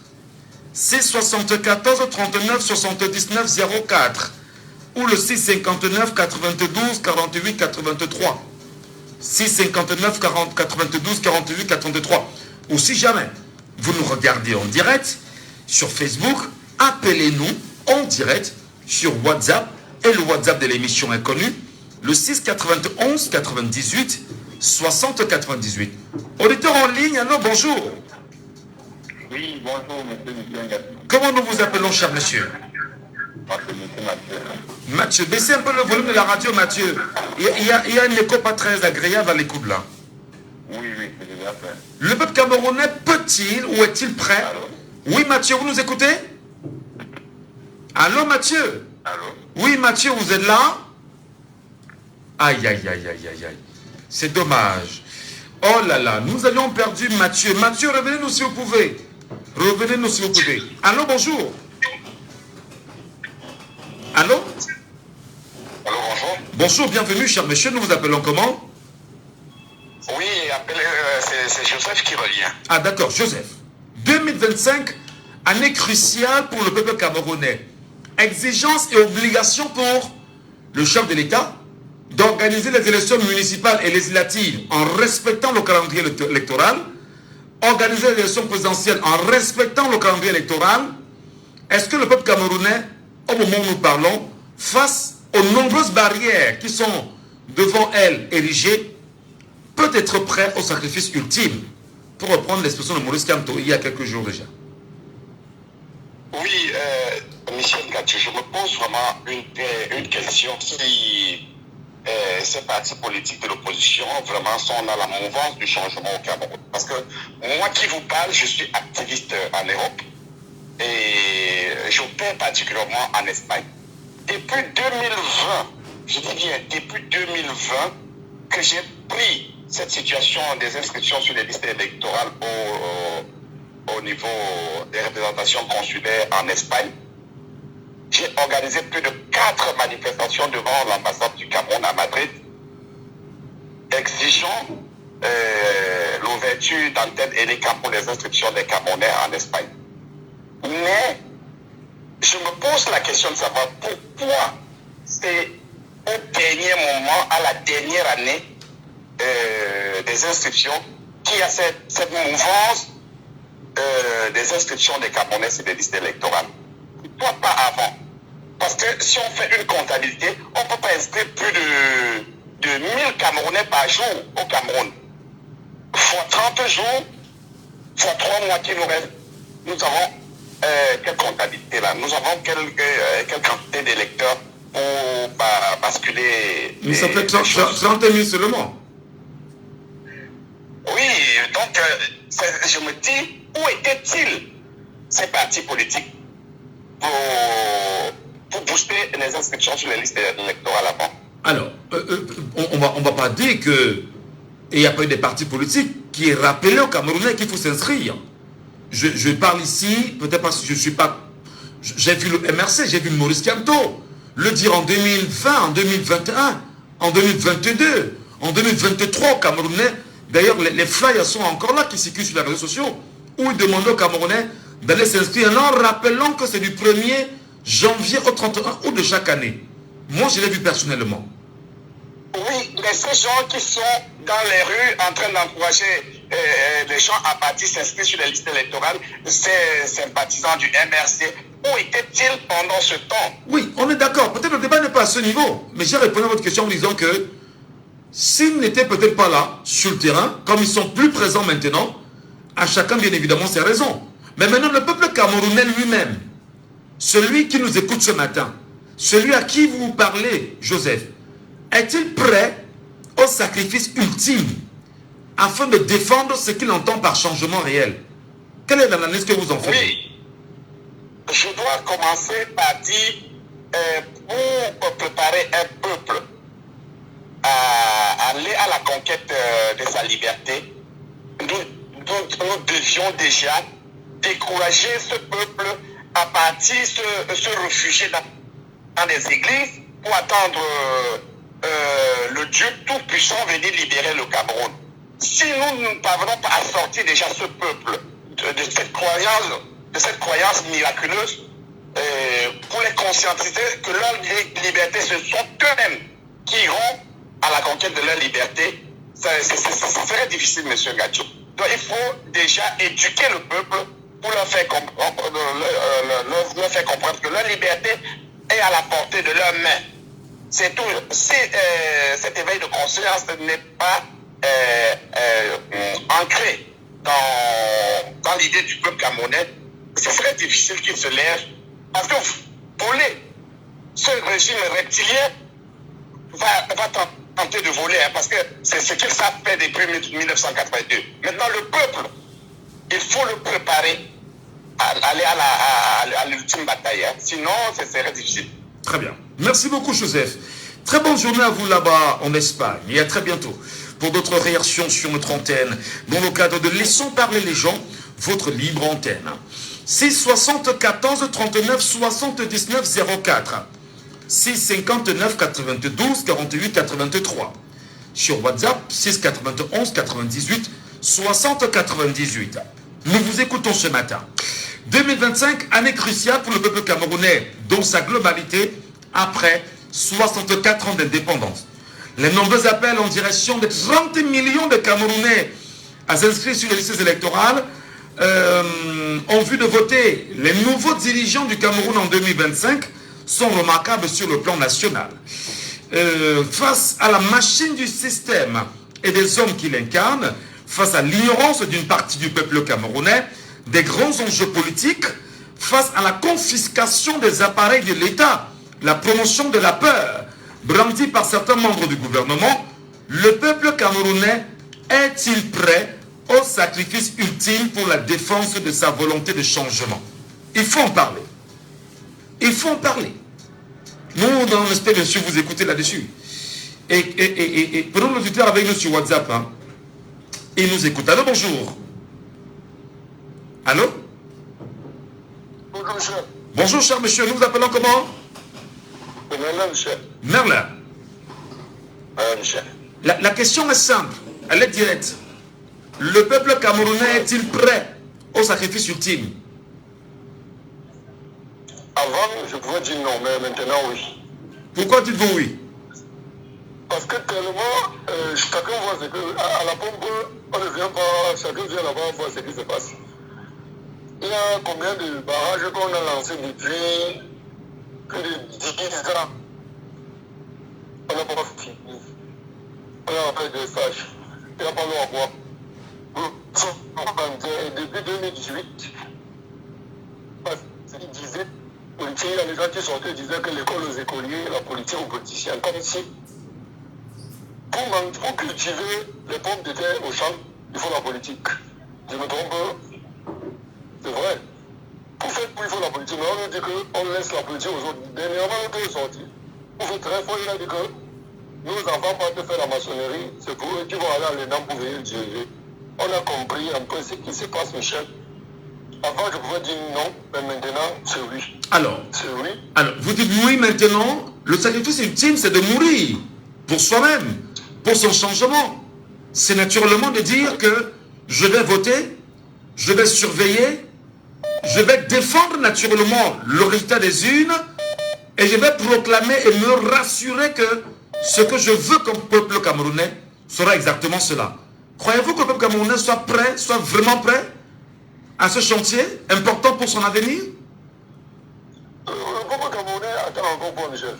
Moi qui suis là, attend encore quoi? Si en 2025, si il ne me tue pas, il vole encore, il gagne. Moi je marche à pied pour Burkina Faso, là où ça marche bien. C'est très simple. On dit qu'on va rester, mais on veut voir les enfants grandir. Tu vas tuer les enfants avec la famille. Si tu veux rester là et regarder, c'est tuer et regarder les gens qui volent. Ils roulent en grosse voiture, ils s'en foutent de nous. Ils se foutent. Dis-moi ceux qui ont gagné les élections, Michel, à 96%. Quand ils partent regarder l'université à PK17, regarde à la vitesse que ces gens-là roulent. Regarde à la vitesse que le ministre de Travail public est parti à travers l'autoroute. La manière qu'il roule. Il a peur de quoi? Avoir tous les routiers, tous les policiers, tous les gendarmes derrière lui. Il a peur de quoi? Il a été voté à 96%. Ces gens sont les usurpateurs. Et s'ils ne passent pas sur nous, on va se regarder en route. Monsieur, on va se regarder en route. Et on va se regarder. Très bien. Merci beaucoup Merlin. Très bonne journée Merlin. Et bien évidemment, appelez-nous et réagissez. Le peuple camerounais est-il prêt au sacrifice ultime? Parce que voilà, il y a ce mouvement, tout le monde demande à s'inscrire sur les électorales.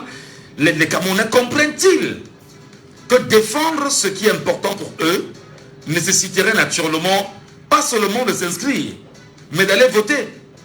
Est-ce que lorsqu'on parle également de vote, il n'y en aura pas qui seront dans les taux d'abstention incroyables et qui ne comprendront même pas la nécessité de le faire? Nous en parlons naturellement ce matin et nous espérons bien évidemment vous écouter sur la question. Comment comprenez-vous cette logique-là, madame, messieurs? L'antenne vous appartient au 6 91 98 60 98 par WhatsApp. Mais surtout pour ceux qui nous appellent aussi 74 39 79 04. Où sont-ils, Pierrin? Prenons bien sûr l'auditeur avec nous sur WhatsApp. Allô, bonjour. Oui, monsieur Ndatou, c'est encore moi, monsieur Fomété. Monsieur Fomété. Oui, depuis Paris. Je vous ai appelé tout à l'heure. D'accord. Le peuple camerounais, à votre avis, est-il prêt, monsieur Fomété, au sacrifice ultime? Bon, ce que je vais dire, c'est que personne ne viendra le faire à notre place. Et aujourd'hui, on voit, avec tout le travail que le MRC a fait depuis longtemps, comme vous l'avez rappelé tout à l'heure à mon frère Joseph, parce que je suis un activiste comme lui, on se connaît. Avec tout le travail que le MRC a fait et que vous avez pris le relais, je vous ai vu amener le peuple dans vos émissions, amener partout, bouger partout pour demander à ce. On voit que ça prend, la mayonnaise prend petit à petit. Et bien nous étant ici, nous avons fait notre part de sacrifice. On sait que ouais, le pays, pour nous, jusqu'à ce que ce système bouge, voilà, nous sommes condamnés ici. Mais je pense que le peuple est en train de prendre conscience. Parce que même dans des villages, moi, même dans mon village, dans les Bangoutos, il y a des gars qui font un travail fou là-bas, qui vont loin dans des campagnes, loin, pour faire campagne, faire des sensibilisations, amener le peuple à s'enregistrer. La mayonnaise est en train de prendre. Personne ne le fera à notre place, pas à la place du peuple. Nous, à distance, on fait ce qu'on peut, mais c'est eux qui sont sur place. Comme on dit au tennis, la balle de match, c'est au Cameroun, c'est au peuple camerounais de marquer le point du match. C'est pas nous ici à distance, on fait ce qu'on peut. Comme je vous ai rappelé tout à l'heure, ici à Paris, où elle est quand même venue nous imposer des titres de séjour pour nous faire enregistrer, c'est que nous avons dit non. Parlons-en, monsieur Fometé, parlons-en. Commençons par ce titre de séjour. Comme vous imposez encore, elle est amenée par la police française ou la police pour pouvoir demander aux Camerounais de présenter leur titre de séjour. On sait quand même que dans le code électoral, on parle bien évidemment de carte consulaire et de passeport. Alors, pendant qu'on y est, qu'est-ce que vous aviez fait? Est-ce que vous aviez répondu à l'exigence de l'ECAM qui joue les policiers maintenant derrière les Camerounais de la France ou de l'Hexagone, si vous voulez, des diasporas occidentales? Justement, M. Gadjou, moi je fais partie des premiers. Nous étions nombreux avec moi la Panthère, avec le président du code de la diaspora. Nous sommes les premiers qui sont allés en mi-mars pour demander à Elecam de venir, puisque Elecam doit être présent depuis janvier. Oui. C'est nous qui sommes allés provoquer cela avec les amis de la Belgique. Je suis parti à l'ambassade encore en mai, et même quand Elecam est arrivé, je pouvais me faire enregistrer, j'ai un titre de séjour. Je suis allé dénoncer cela. Et quand je le dis, c'est avec tout. Je dis bien avec liberté, parce que je suis quelqu'un, j'aime la liberté. Pour que ceux qui ont un titre qui veulent le faire, qu'ils le font. Mais moi, je trouve tout cela égoïste, parce que ceux de nous, les Camerounais qui sont en diaspora, qui n'ont pas de titre de séjour, et qui ont un passeport valide, une carte consulaire valide, qu'est-ce qu'ils font? Ça revient à l'égoïsme. Mais qu'est-ce qu'ils font? Qu'est-ce qu'ils font véritablement? Parce qu'il y va justement aussi du sacrifice. Qu'est-ce qu'ils font? Ils sont muets, ils ne vous accompagnent pas. Enfin, je rappelle que vous avez dit que vous êtes activiste en même temps. Mais nous, on essaye de faire. Si vous voulez, nous, on essaye de faire. Il y a des gens qui ça vient, il y a des gens qui comprennent. Il y a beaucoup de peur. Les Camerounais, c'est des gens qui ont tellement peur. Parce que quand vous arrivez ici à Paris, quand vous connaissez le nombre d'associations camerounaises qui sont sur la place camerounaise, l'association de nos différents villages, c'est énorme. Mais moi, j'en fais partie, j'étais membre fondateur des associations. Mais quand vous ne pouvez pas aborder un sujet politique dans ces associations, vous ne pouvez pas aborder un sujet politique dans ces associations, c'est triste. Quand même il y a des faits divers. Donc les Camerounais, c'est-à-dire que pour vous qui êtes en France, pour vous qui vous appelez de la France, vous nous faites déjà savoir que le Camerounais incapable de parler politique, même dans une association camerounaise, le Camerounais qui détient son passeport valide, avec une carte consulaire probablement, refuse délibérément d'aller se faire inscrire, dit-on, parce qu'il n'a pas de carte de résident. Pourtant, l'ECAM n'est pas une police pour demander la carte de résident aux Camerounais. Voilà. Alors, le Camerounais doit accomplir... Je suis allé, je leur ai dit, moi, je suis un sans-papier. Je leur ai dit même que j'étais un sans-papier. Et moi, je ne leur donnerai pas. Peut-être que je ne vais pas voter parce que je ne leur donnerai pas mon titre de séjour. Alors, permettez, monsieur, moi je veux qu'on s'entende. Si le Camerounais n'est pas capable de se sacrifier et d'imposer au régime de respecter les textes en vigueur, n'est-il pas lui-même le problème de ces problèmes? Vous avez tout compris. Vous avez tout compris. Et c'est ce que je dis chaque fois. Vous avez tout compris. C'est malheureux. C'est malheureux. À un moment donné, on se dit même que quelque part, nous méritons les dirigeants qu'on a. Comment on peut venir vous imposer un truc qui n'ont pas le droit, qui n'est pas légal? Qui n'est pas légal. Alors ça veut dire pour finir que le sacrifice ultime dont on parle, le peuple camerounais n'est pas prêt. C'est à lui, nous on fait de notre mieux. Oui. C'est à lui de prendre ses responsabilités. Nous parlons, si déjà au niveau de la France où vous êtes, vous avez des gens qui se comportent comme ça. On comprend simplement que sacrifice ultime veut dire qu'on peut mourir pour son pays. Le peuple n'est donc pas prêt. C'est ce qu'il faut qu'on retenir. Moi, je ne peux pas conclure. Il y a une prise de conscience. L'effort qu'on fait, ça prend l'aide doucement. Mais j'attire l'attention à ceux de la diaspora comme nous qui sommes ici, qui sont dans des pays d'accueil libre. Je leur dis de prendre leurs responsabilités aussi. Quand on est Camerounais, c'est pas pour rentrer au Cameroun, bluffer les gens, ou quoi que ce soit. Il n'y a rien ici, c'est pas le paradis, comme on l'a dit Sergio Polo. C'est pas le paradis ici. Donc, il faut à un moment donné que ceux de la diaspora, que ces centaines d'associations qui sont ici à Paris, qui prennent leurs responsabilités, et sans le forcer, mais qui prennent leurs responsabilités. D'accord, on vous a compris, vraiment. Merci. Merci infiniment, cher monsieur Fometé, pour votre analyse et de prendre la parole avec nous. Il est parti. Oh là là. Prenons cet auditeur également. Prenons celui qui est en ligne au Cameroun. Allô, bonjour. Oui, bonjour, Michel. Oui, nous vous appelons comment? C'est Junior, c'est Junior. Vous nous appelez d'où, Junior? J'appelle de Douala Mbedi. Douala Mbedi. Je veux bien comprendre, Junior. On parle bien sûr de sacrifice ultime. C'est-à-dire que être prêt à aller plus loin pour défendre ce qui est propre au changement.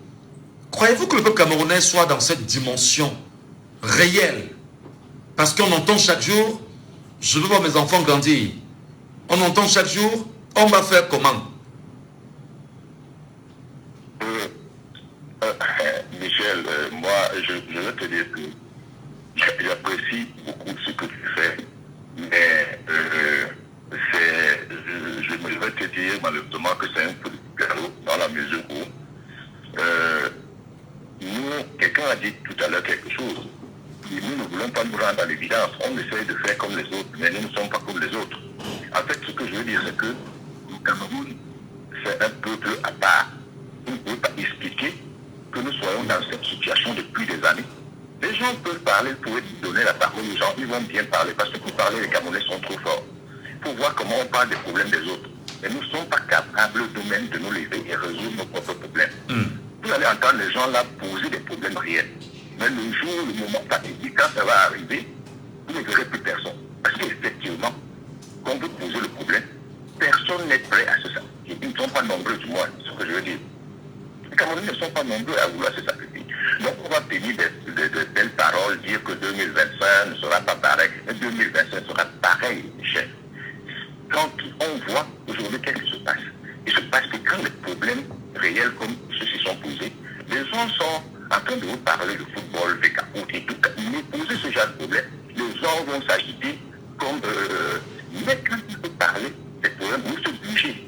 Vous les Camerounais, on n'est pas prêts de se bouger. C'est pour ça qu'on a un président qui n'est là que de nom, en fait.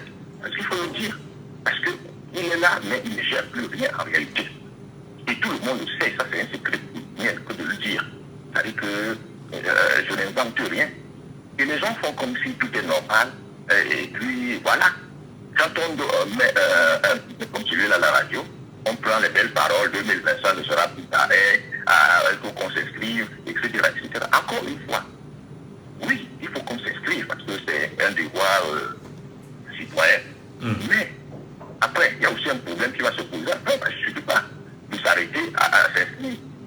Il faut se poser le problème pour voter qui?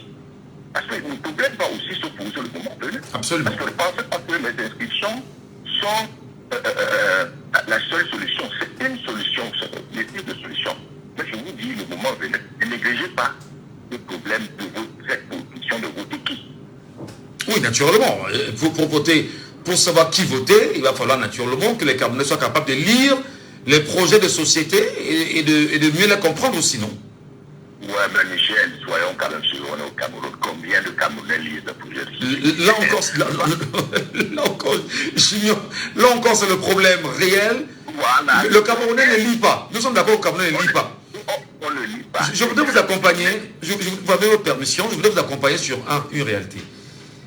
Nous sommes peut-être journalistes et puis nous discutons tout le temps avec les Camerounais.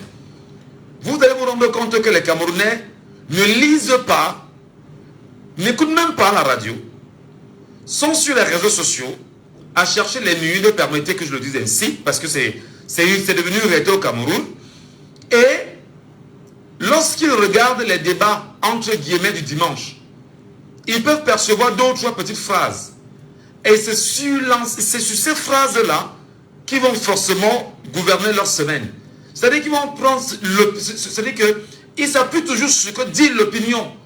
Pourtant, le Camerounais a la capacité aujourd'hui d'aller sur Google, taper projet de société du RDPC pour le libéralisme communautaire. Ça parle de quoi? Mais est-ce qu'il trouvera du temps pour le lire alors?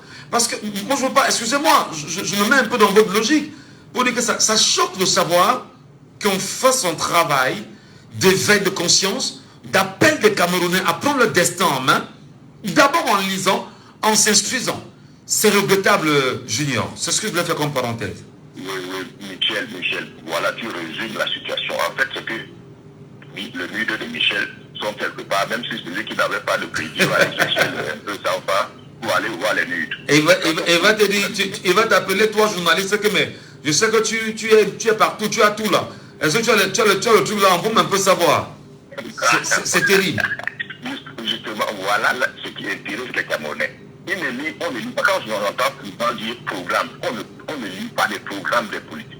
On ne lit pas les programmes. Parce qu'il faut lire, et avoir la capacité de critiquer. Moi, j'ai vu des Camerounais me dire récemment que le MRC, par exemple, avait rendu public son projet de société, ou son programme de société en 2018, mais il pense qu'il faut que le MRC réécrive ce projet, par exemple. Mais c'est tout à fait normal. Il faut réécrire et l'adapter aux situations actuelles et à l'avenir. N'est-ce pas sérieux? Voilà. C'est ce que nous déplorons, et c'est ce que moi, je suis en train de faire comprendre qu'en ce moment, même quand les gens sont déjà... Il y a un problème également au Cameroun. C'est que tellement on ne lit pas, et on s'en va également, on suit seulement l'opinion. On a dit que M. Kamto a fait ceci, et donc même sans savoir si c'est vrai, on se positionne sur ça. Ça devient, ça pose un problème. On va voter qui? Parce que aujourd'hui, on traite tel de tel, on traite l'autre de l'autre. Et c'est justement pourquoi vous voyez le régime est là, avec des vieux qui sont là depuis et qui ne veulent pas bouger. Les jeunes passent le temps à se faire la guerre entre eux, plutôt que de se battre pour leur avenir. Notre avenir, vous voyez, nous tous nous font. Junior, donc sacrifice ultime, ça ne sert à rien de penser à cela. Ils ne sont pas prêts. Je dis tout ce qu'on fait ou tout ce qu'on dit là. Ça, c'est zéro. En 2025, peut-être qu'entre temps, je vais encore vous appeler, on va en parler. Mais vous allez voir, après 2025, les gens là vont faire la même chose et vous ne verrez absolument rien. Merci. Merci infiniment, cher monsieur, pour votre réaction. Et nous en parlons. Parlons de sacrifice ultime, c'est pas forcément mourir. Quand on parle de sacrifice ultime, il y a un spot enfant là. Merci à vous. Prenons l'auditeur en ligne. Allô, bonjour. Allô, bonjour. Nous vous appelons comment? Le Parc de Soboum. Monsieur Parc de Soboum. Oui. Alors nous demandons, monsieur Parc de Soboum, 2025 arrive, tout le monde en parle. Tout le monde dit non, on veut le changement. Vraiment, le pain de la ménagère, c'est compliqué. Comme si jamais le gouvernement tombe, ça va changer le même jour. Mais est-ce que le Camerounais est prêt en disant que je vais voter, je vais surveiller et je vais avoir les résultats et je vais proclamer ma victoire et je vais défendre cela? Oui, c'est comme vous dites là, je vous comprends très bien, mais la réalité est ceci. Si les Camerounais étaient suffisamment matures et suffisamment éduqués, sur cette base-là, on peut renverser la tendance en 2025. Ce que moi je pense, c'est que 2025 ne sera pas différent de 92, de 2018 ou de 2011, ou je ne sais de quelle autre élection, pour une seule raison. Pour l'unique raison, présentement, nous avons beaucoup de nos concitoyens qui vont s'inscrire sur les listes électorales, chose qui est bonne, c'est une bonne chose. Mais sauf, il ne suffit pas de s'inscrire, il suffit de s'inscrire et de voter. Maintenant, l'échec de 2021, moi je vais le porter sur le dos d'abord de l'opposition. Des leaders, des partis politiques de l'opposition. Pourquoi voyez-vous l'échec? Nous sommes en 2024. Pourquoi voyez-vous déjà l'échec? Michel, écoutez, moi je participe aux élections au Cameroun depuis 2004. Oui. Et depuis 2004 jusqu'à présent, je n'ai jamais voté RDPC. Ça, je peux vous le garantir, je n'ai jamais voté RDPC. J'ai toujours voté, dans la plupart des cas, le SDF, le MRC et le Malienne. Donc, je n'ai jamais voté le RDPC. Et moi, je parle de cet échec pour moi. Il suffit juste de causer dans la rue avec des gens. Il suffit de poser quelques questions aux compatriotes. Vous allez voir, personne ne s'intéresse à la politique. Pour eux, la politique, c'est un truc très lointain. Selon eux, il a gagné de toutes les façons, même s'il avait que Mbia ne gagne pas, celui qui viendra après lui sera pareil. En fait, tu ne vas pas d'abord chercher à te remplir les poches. Ou un peu le type de règlement que nous avons dans nos rues. Moi, ce que je dis, c'est ceci. Si nous voulons qu'en 2025, le RDP puisse faire, j'appelle le professeur Maurice Kamto, qui est le président du MRC, j'appelle les leaders des autres partis politiques influents tels que le PCRN, le CPP, le SDF, à s'unir d'abord, pas en 2021, mais en cette année 2024, et à trouver un front commun. Et on tente de trouver un leader qui pourra être celui-là qui sera le porte-étendard. Mais cette offre que vous faites aujourd'hui ne date pas d'aujourd'hui. On sait forcément qu'il y a une opposition camerounaise qui est adossée, on va dire, à la volonté de la machine en place. C'est-à-dire, quand vous regardez le PADEC, par exemple, de Jean de Dieu Momo, c'est un exemple. C'est un opposant, mais il est dans le système en place. Quand je regarde le parti, par exemple, il s'appelle comment, là, le panafricaniste de Issa Chiroma, par exemple. C'est comme ça. Donc, c'est pas nouveau ce que vous dites là. Alors, moi, pour finir, je veux savoir, est-ce que ton peuple, est-ce que ceux-là qui s'inscrivent aujourd'hui massivement sont prêts à aller plus loin pour défendre ce qu'ils entendent par changement? Ma réponse, c'est non. Voilà. Ma réponse, c'est non. Ils ne font que s'inscrire. Bon, chose qui est bien bonne. Ma réponse, c'est un très gros non. Écoutez, M. Michel Gattu. Allons-y rapidement. Lorsque je parle des leaders de partis politiques, oui. N'allez pas me citer Jean de Dieu Momo, je ne sais pas, le gars du MP, Jean-Jacques Kindi, ou bien de Issa Chiroma Bakary, ce ne sont pas des leaders politiques. Ça, ce sont des gars qui étaient avec nous après, ils ont montré qu'ils étaient là, ils étaient partis chercher la mangeoire. Je pense que parmi ceux qui sont là, il y en a qui sont bien sérieux. Nous sommes d'accord. Mais ce n'est pas d'aujourd'hui ce schéma-là.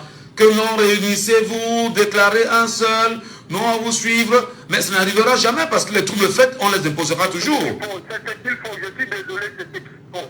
Parce que regardez, si je prends l'histoire, le comparaison n'est pas raison. Si nous prenons le cas du Sénégal, M. Diomaye Faye n'aurait jamais gagné les élections au Sénégal si Sanko n'avait pas été appliqué ou s'il n'avait pas été mis à la place de Sanko. Non, là c'est notre débat.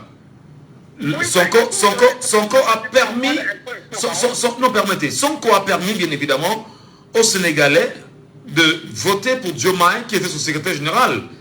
Et parce qu'en réalité, ce dont vous parlez bien évidemment, c'est l'union des partis politiques de l'opposition à avoir la capacité de fédérer, de prendre un seul candidat. Même au Sénégal, il y a eu cela, mais ça n'a pas empêché qu'il y ait eu d'autres candidats indépendants qui soient en lice pour concourir à la présidentielle du Sénégal. Donc maintenant, moi je reviens sur le peuple camerounais. Est-ce qu'il comprend les enjeux de demain? Est-ce qu'il sait justement que voter, surveiller son vote, défendre, c'est que proclamer et défendre sa victoire peut le contraindre justement au sacrifice ultime? Tu m'as dit qu'il ne peut pas. On a compris. Merci beaucoup, chef frère. Merci. Prenons l'auditeur en ligne, il est sur WhatsApp. Allô, bonjour. Bonjour, monsieur Gatcho. Comment vous allez? Je vais pas bien, mais on évolue. Nous vous appelons comment? Le Cameroun ne va pas bien, donc je vais pas bien, c'est clair. Je passerai pas par quatre chemins. Le Cameroun ne va pas bien, donc je vais pas bien. Allô? Oui, c'est monsieur Sonkin. Monsieur? Monsieur Sonkin. Monsieur Sonkin. Oui. Alors, pensez-vous bien évidemment qu'il puisse avoir une logique forte du peuple camerounais à se défendre véritablement pour 2025 et concourir réellement au changement souhaité et voulu par la majorité aujourd'hui. Ok. Avant de vous répondre, permettez-moi quand même de dire bonjour à vous et à toute le personnel de votre très chère radio. Bonjour également à tous les auditeurs et auditrices de votre très chère radio, Djambo. Et bonjour également à tous les Camerounais, que la paix et la miséricorde de Dieu soit avec le monde visible, le monde invisible. Monsieur Ngacho, il faut que certains Camerounais arrêtent de donner l'impression que le Cameroun doit être toujours le Cameroun de 1900 et poussière. Qu'ils arrêtent ça. Hein? Il ne faut pas qu'ils font comme si les choses ne changent pas au Cameroun. Le Camerounais de 1998, le Camerounais de 1985 est différent du Camerounais de 2024. Comment savez-vous ça? Vous basez sur quoi pour faire un tel sondage? Mais je me base parce qu'on voit comment les Camerounais n'acceptent plus du n'importe quoi par rapport à avant. Voilà les hautes instructions, ils font quoi? Monsieur, laissez-moi étaler mon raisonnement. Allez-y. Je vous dis que les Camerounais d'avant ne sont plus les Camerounais d'aujourd'hui. Premièrement, les Camerounais sont en train de s'inscrire massivement sur les listes électorales. Oui. Ce qui ne se faisait pas avant. On passait tout le temps à boire, on passait tout le temps à danser, mais les Camerounais sont éveillés. Deuxièmement, on nous a appris à passer tout le temps à boire et à ne plus revendiquer quoi que ce soit. Aujourd'hui, les Camerounais revendiquent leurs droits, même jusqu'à l'international, ce qui ne se passait pas avant. La preuve en est que, regardez, depuis, n'a pas pu, les ambassades en France et en Belgique, un peu de partout, n'a pas pu ouvrir. Il a fallu que les Camerounais de la diaspora se réveillent, pas tout revendiquer, avant que l'ambassadeur essaie de donner une explication. Donc avant, ça ne se justifiait pas. Et deuxièmement, on veut toujours nous faire ça. Pourquoi on veut nous imposer qu'on doit s'unir toujours avec les partis politiques? Et les Camerounais d'aujourd'hui ont fait à ce que le parti au pouvoir a peur et tout. Mais vous ne voyez pas ce qui se passe. Mais regardez comment les ministres donnent des discours. Regardez comment les ambassadeurs sont en train de violer les lois. On t'oblige que pour t'inscrire sur les listes électorales, on te demande la carte de séjour, on te demande la carte de résidence, on te demande tellement de cartes. Est-ce que la loi le prévoit? Non. Il a fallu que les Camerounais se réveillent par rapport à ça. Parce que quand j'entends certains Camerounais parler, vous voyez que le Cameroun va changer par un miracle seulement comme ça. C'est progressif. Aujourd'hui que je vous parle là, la peur a changé de temps. Depuis que les élections existent, monsieur Ngacho, vous avez vu un jour où le parti au pouvoir, les partisans du RDPC venaient parler qu'il faut que les Camerounais s'inscrivent sur les listes électorales. J'avoue sur la question que j'ai posé la question hier à quelqu'un, et même sur ma page Facebook, je demandais, mais il y a quand même 3-4 ans en arrière, le RDPC nous a fait savoir que le parti avait déjà 4 millions de personnes acquis au RDPC. Et il a fallu que Maurice Kamto sorte dire que mais arrêtez ça rapidement. Mais je vois encore, mais je regarde le 20h30 de la CATV. Hier encore, je regardais le 20h30 de la CATV où je voyais des sous-sections là-bas à Kribi appeler les gens à s'inscrire sur les électorales. Je me suis dit, mais ce n'est pas le parti qui nous a dit quand même qu'on avait déjà 4 millions de personnes inscrites ici.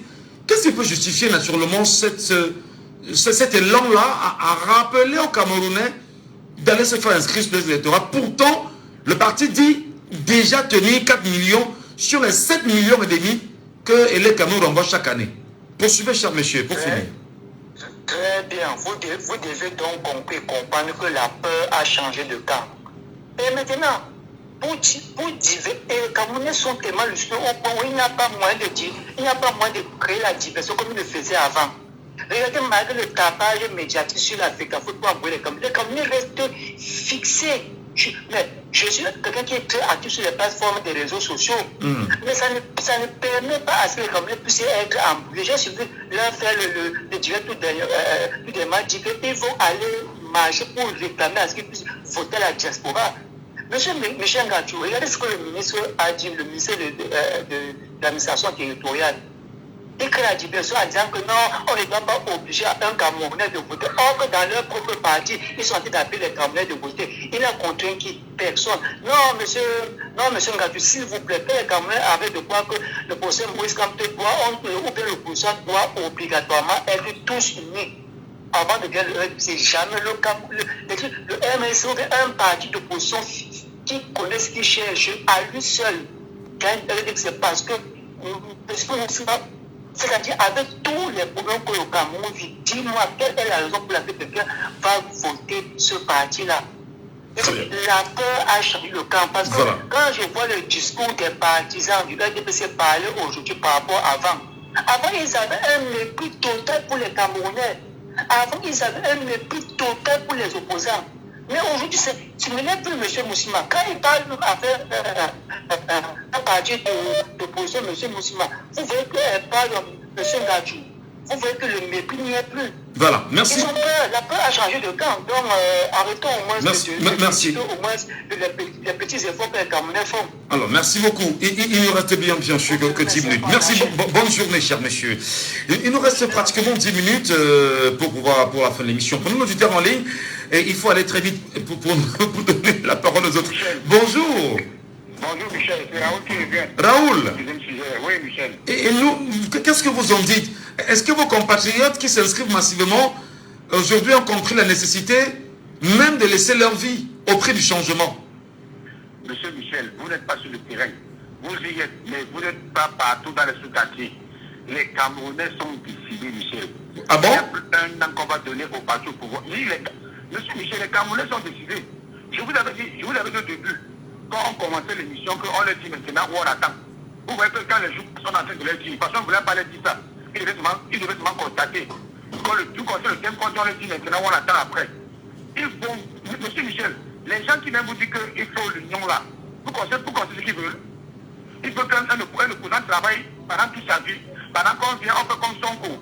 Donc ils veulent, oui, vraiment de Dieu. Ils vont la dépasser. Donc vous nous dites justement qu'on se rassure que les Camerounais soient prêts au sacrifice ultime en 2025. Monsieur Michel, les Camerounais sont prêts. Mais je demande toujours que Maurice Kamto était en prison, il a fait 9 mois. Les Camerounais étaient où? Oui. Je vous dis que 2018 n'est pas 2025. Vous attendez, monsieur Michel, vous allez voir que ce qu'on a fait en 2018, qu'on tente encore d'arrêter peut-être un opposant maintenant. Mais il y en a qui sont encore en prison. Qu'est-ce que vous faites? Non, ceux qui sont en prison maintenant, on attend un déclassement pour demander la libération. Oui, mais attendez, si on arrête quelqu'un illégalement et il est en prison pour 7 ans, vous faites quoi? Monsieur Michel, ils sont en train de demander leur libération tous les jours. Je vous dis qu'on est en train de demander la libération tous les jours. Je vous dis que le fait qu'on est venu l'arrêter chez lui, sans mandat d'arrêt, sans rien, je vous dis qu'en 2020, ça peut se passer. Vous voyez tous les jours, je vous donne un exemple. En dehors d'une personne qui parle de tous ces mots-là, il n'y a que l'opposant qui a tenté de parler de ces mots. Quand les gars viennent ici, vous dites qu'il faut l'union de l'opposition. Quel opposant a soutenu Maurice Kamto? Même dans la lettre qu'il a sortie pour les camps, quelle opposition l'a supporté? Aucun. Quel parti? Aucun. Oui. Nous devons tous nous réunir. Personne ne parle. Mais quand on va dire élection, les gens vont sortir dire que non, il faut s'unir. Mais on ne s'unit pas déjà pour une cause normale. Comment s'unir seulement pour les élections? On ne s'unit pas déjà pour les gens qui sont en prison.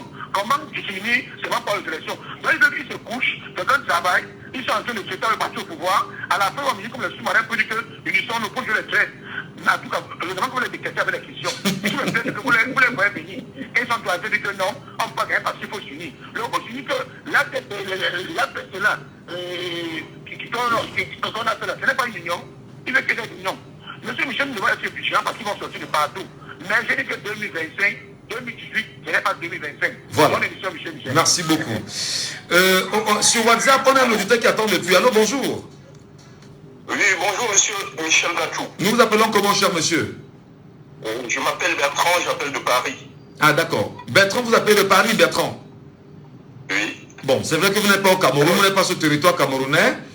Mais qu'est-ce que vous pensez, bien évidemment, de vos compatriotes qui s'inscrivent en masse là? Vous croyez véritablement que 2025, les choses ne seront pas comme en 2018? Qu'est-ce qu'ils peuvent faire, même d'ailleurs, ce peuple camerounais, cette population camerounaise? Je voulais d'abord vous remercier pour ce que vous faites pour les Camerounais. Vous êtes vraiment courageux de faire ce que vous faites tous les jours. Et je vous remercie parce qu'il n'y a pas trop de journalistes qui font comme vous. Alors, je voulais vous dire pour ceux qui s'inscrivent sur les listes électorales que c'est déjà quelque chose de bien parce qu'on n'avait jamais connu ça avant. Ça bousque certains qui ne pensaient pas même d'aller s'inscrire sur les listes électorales, quoi. Oui. Donc, que ici en diaspora, nous avons des problèmes. Par exemple, moi qui ai un titre de séjour, bon, je ne suis pas encore allé parce que là je travaille, mais j'irai m'inscrire. Mais j'ai rencontré beaucoup de Camerounais qui étaient soucieux des inscriptions sur les listes électorales parce que là, on n'avait pas encore les CAM ici au niveau de l'Europe. Je peux vous dire que les Camerounais sont vraiment motivés pour s'inscrire. Mais motivés pour s'inscrire, motivés pour voter, motivés pour surveiller, motivés également pour défendre. Motivés pour tout parce qu'on en a marre. Oui, mais parce qu'il y en a qui vont s'inscrire et le jour des élections, ils ne seront même pas là. Moi, j'en ai vu, mon beau-frère même d'ailleurs, je lui demandais, attendez, mon propre beau-frère, je le dis, je suis sur la radio, je lui ai demandé l'autre jour, mais pour ta carte d'électeur, il m'a dit, mais monsieur Ngatou, voici ça. Il dit, j'ai ça depuis, je n'ai même pas voté en 2018. Hein. Est-ce que vous comprenez ce que ça fait? Est-ce qu'ils comprennent d'ailleurs? Il y a toujours, dans chaque peuple, il y a toujours eu un moment où il y a eu le réveil du peuple, quoi. Ça part d'un clic et tout le monde se réveille. Je peux vous dire dans les témoignages que j'ai, que les gens en ont vraiment marre, parce que nous sommes la rusée du monde dans tous les pays. Quand on parle du Camerounais, on parle de la situation du Cameroun. On parle des gens qui nous gouvernent. Rendez-vous compte que les gens qui nous gouvernent, on ne voit même pas notre président, on ne sait même pas là où il se trouve. On ne sait pas ce qui se passe au Cameroun. Quand vous voyez un étranger nous parler, c'est une moquerie qui se moque des personnes qui nous gouvernent. On en a marre quand on voit les Camerounais tous les jours mourir à chercher à aller dans certains pays où ils sont chassés, où ils sont maltraités. Le Cameroun, c'est quand même un grand pays et on veut que tout ça change. Et pour que ça change, je crois qu'il faut motiver les Camerounais parce que ça ne vient pas tout d'un coup. Il ne faut pas dire non, en 2025 ce serait pareil comme j'écoute d'autres personnes le dire. Il faut plutôt les motiver. Moi j'avais motivé beaucoup de personnes au Cameroun à aller s'inscrire, des personnes qui ne pouvaient même jamais voter. Des jeunes filles qui sont étudiantes, qui n'avaient jamais pensé à voter. Et aujourd'hui elles sont inscrites sur les listes électorales et elles sont prêtes à voter parce qu'il faut les expliquer. Il y a certaines qui ne connaissent même pas l'histoire du Cameroun, qui ne savent pas ce qui s'est passé au Cameroun. Le vrai problème de Maurice Kamto, c'est parce qu'il est bamileke. Je le dis ici haut et fort. C'est parce qu'il est bamileke. Si on avait un autre comme Maurice Kamto, qui était un opposant comme on voit, on allait le suivre. C'est parce que Maurice Kamto est bamileke. Tout le monde se dit un bamileke, non. Voilà le problème de Maurice Kamto. C'est pas son programme, c'est pas ceci. Maurice Kamto a fait tout. Il a fait tout ce qu'il faut. Pour montrer aux Camerounais que il veut juste le bien des Camerounais. Il veut que le Cameroun s'en sorte, il veut que le Cameroun évolue. Mais les Camerounais ne veulent pas. Pourquoi? Parce qu'ils se disent que c'est un bamileke. Aujourd'hui, il faut expliquer aux Camerounais, il faut leur dire que ce n'est pas la personne, mais c'est le programme. C'est ce qu'il veut faire pour le Cameroun. Il s'est déjà donné, il s'est sacrifié. Je vais rappeler tout de suite que les questions de tribalisme, depuis ces derniers temps, on n'en parle plus parce que les gens ont compris que l'augmentation du prix du carburant... On en parle toujours. Prenons le problème des taux. Le problème des taux, si vous voyez le problème de la FECAFOOT, je m'excuse. Si vous voyez sur le problème de la FECAFOOT, on en parle toujours de Maurice Kamto. Qu'est-ce qu'il envoie de ce problème de FECAFOOT? Quand il y a un problème, quand il y a une critique qu'on veut faire à Samuel Eto'o, les gens vont te dire c'est Maurice Kamto. Qu'est-ce que Maurice Kamto envoie dans ce problème? Est-ce que c'est Maurice Kamto qui gère la FECAFOOT? Est-ce qu'il fait une concurrence avec Eto'o au niveau de la FECAFOOT? C'est ça qu'il faut comprendre. Alors, nous croyons que ce sujet est passionnant.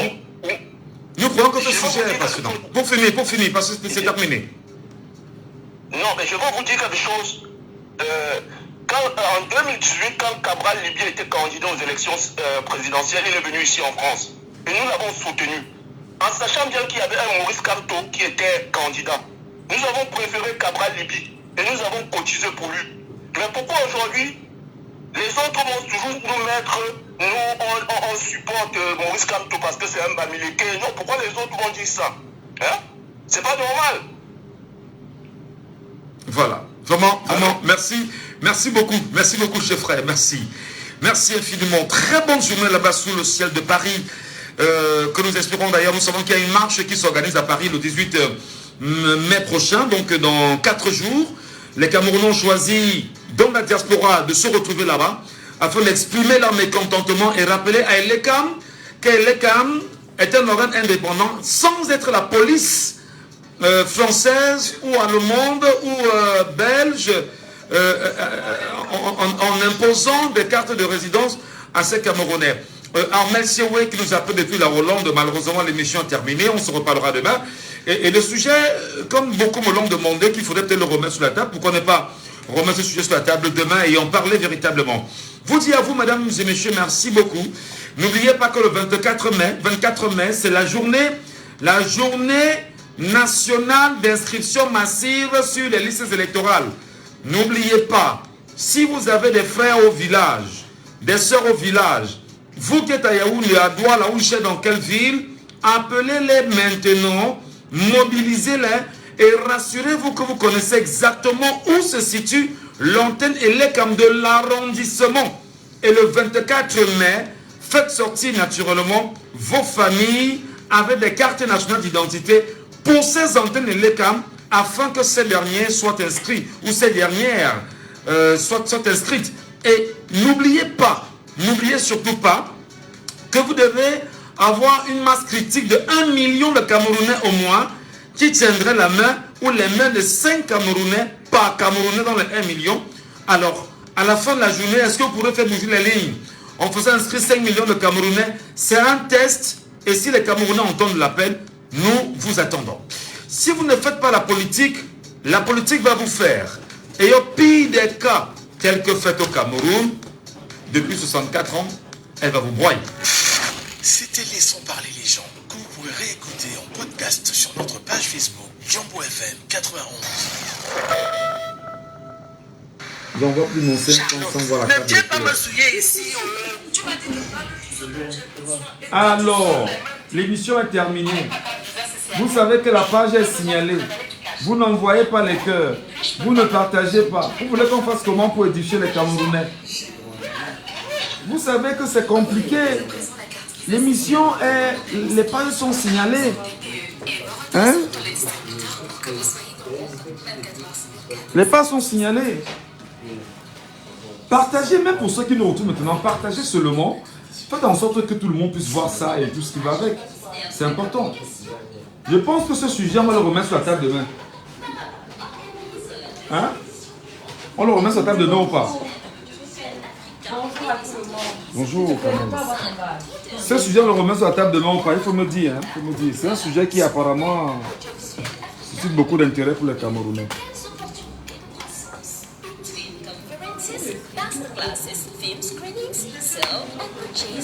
Pardon, content as well as television broadcast of audiovisual content with special live broadcast every day. Listen up, ce sont des expositions companies become partners and participants in order to benefit from national and international visibility. Professionnels de l'audiovisuel, inscrivez-vous sur... Qu'est-ce qu'on fait? On remet le sujet demain.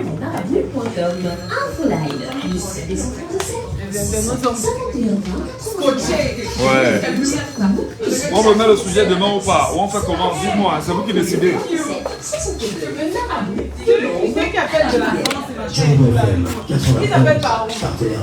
Mon téléphone. On remet ça demain, on fait comment? Parce que si vous ne me dites pas, je ne sais pas comment on va faire. Hein.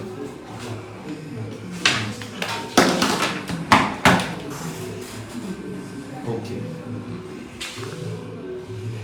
On va donc ouvrir l'antenne demain matin avec ça. Est-ce que les Camerounais sont prêts au sacrifice ultime? S'ils sont prêts au sacrifice ultime. Et moi je tenais aussi...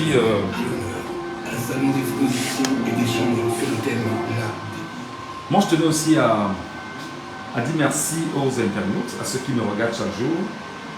Dire que vraiment, voici un gars qui fait une émission. Moi je veux monter sur TikTok. Moi je voudrais que l'émission soit diffusée sur YouTube en direct. Et depuis là, il fait que dire ouais. Je vais seulement lancer un laitier pour que les gars comprennent ça. Si c'est ça, je vais lancer un laitier. Parce qu'il nous faut avoir les outils de travail. Ok? Je compte sur vous. Allez, bonne journée. À demain, 9h.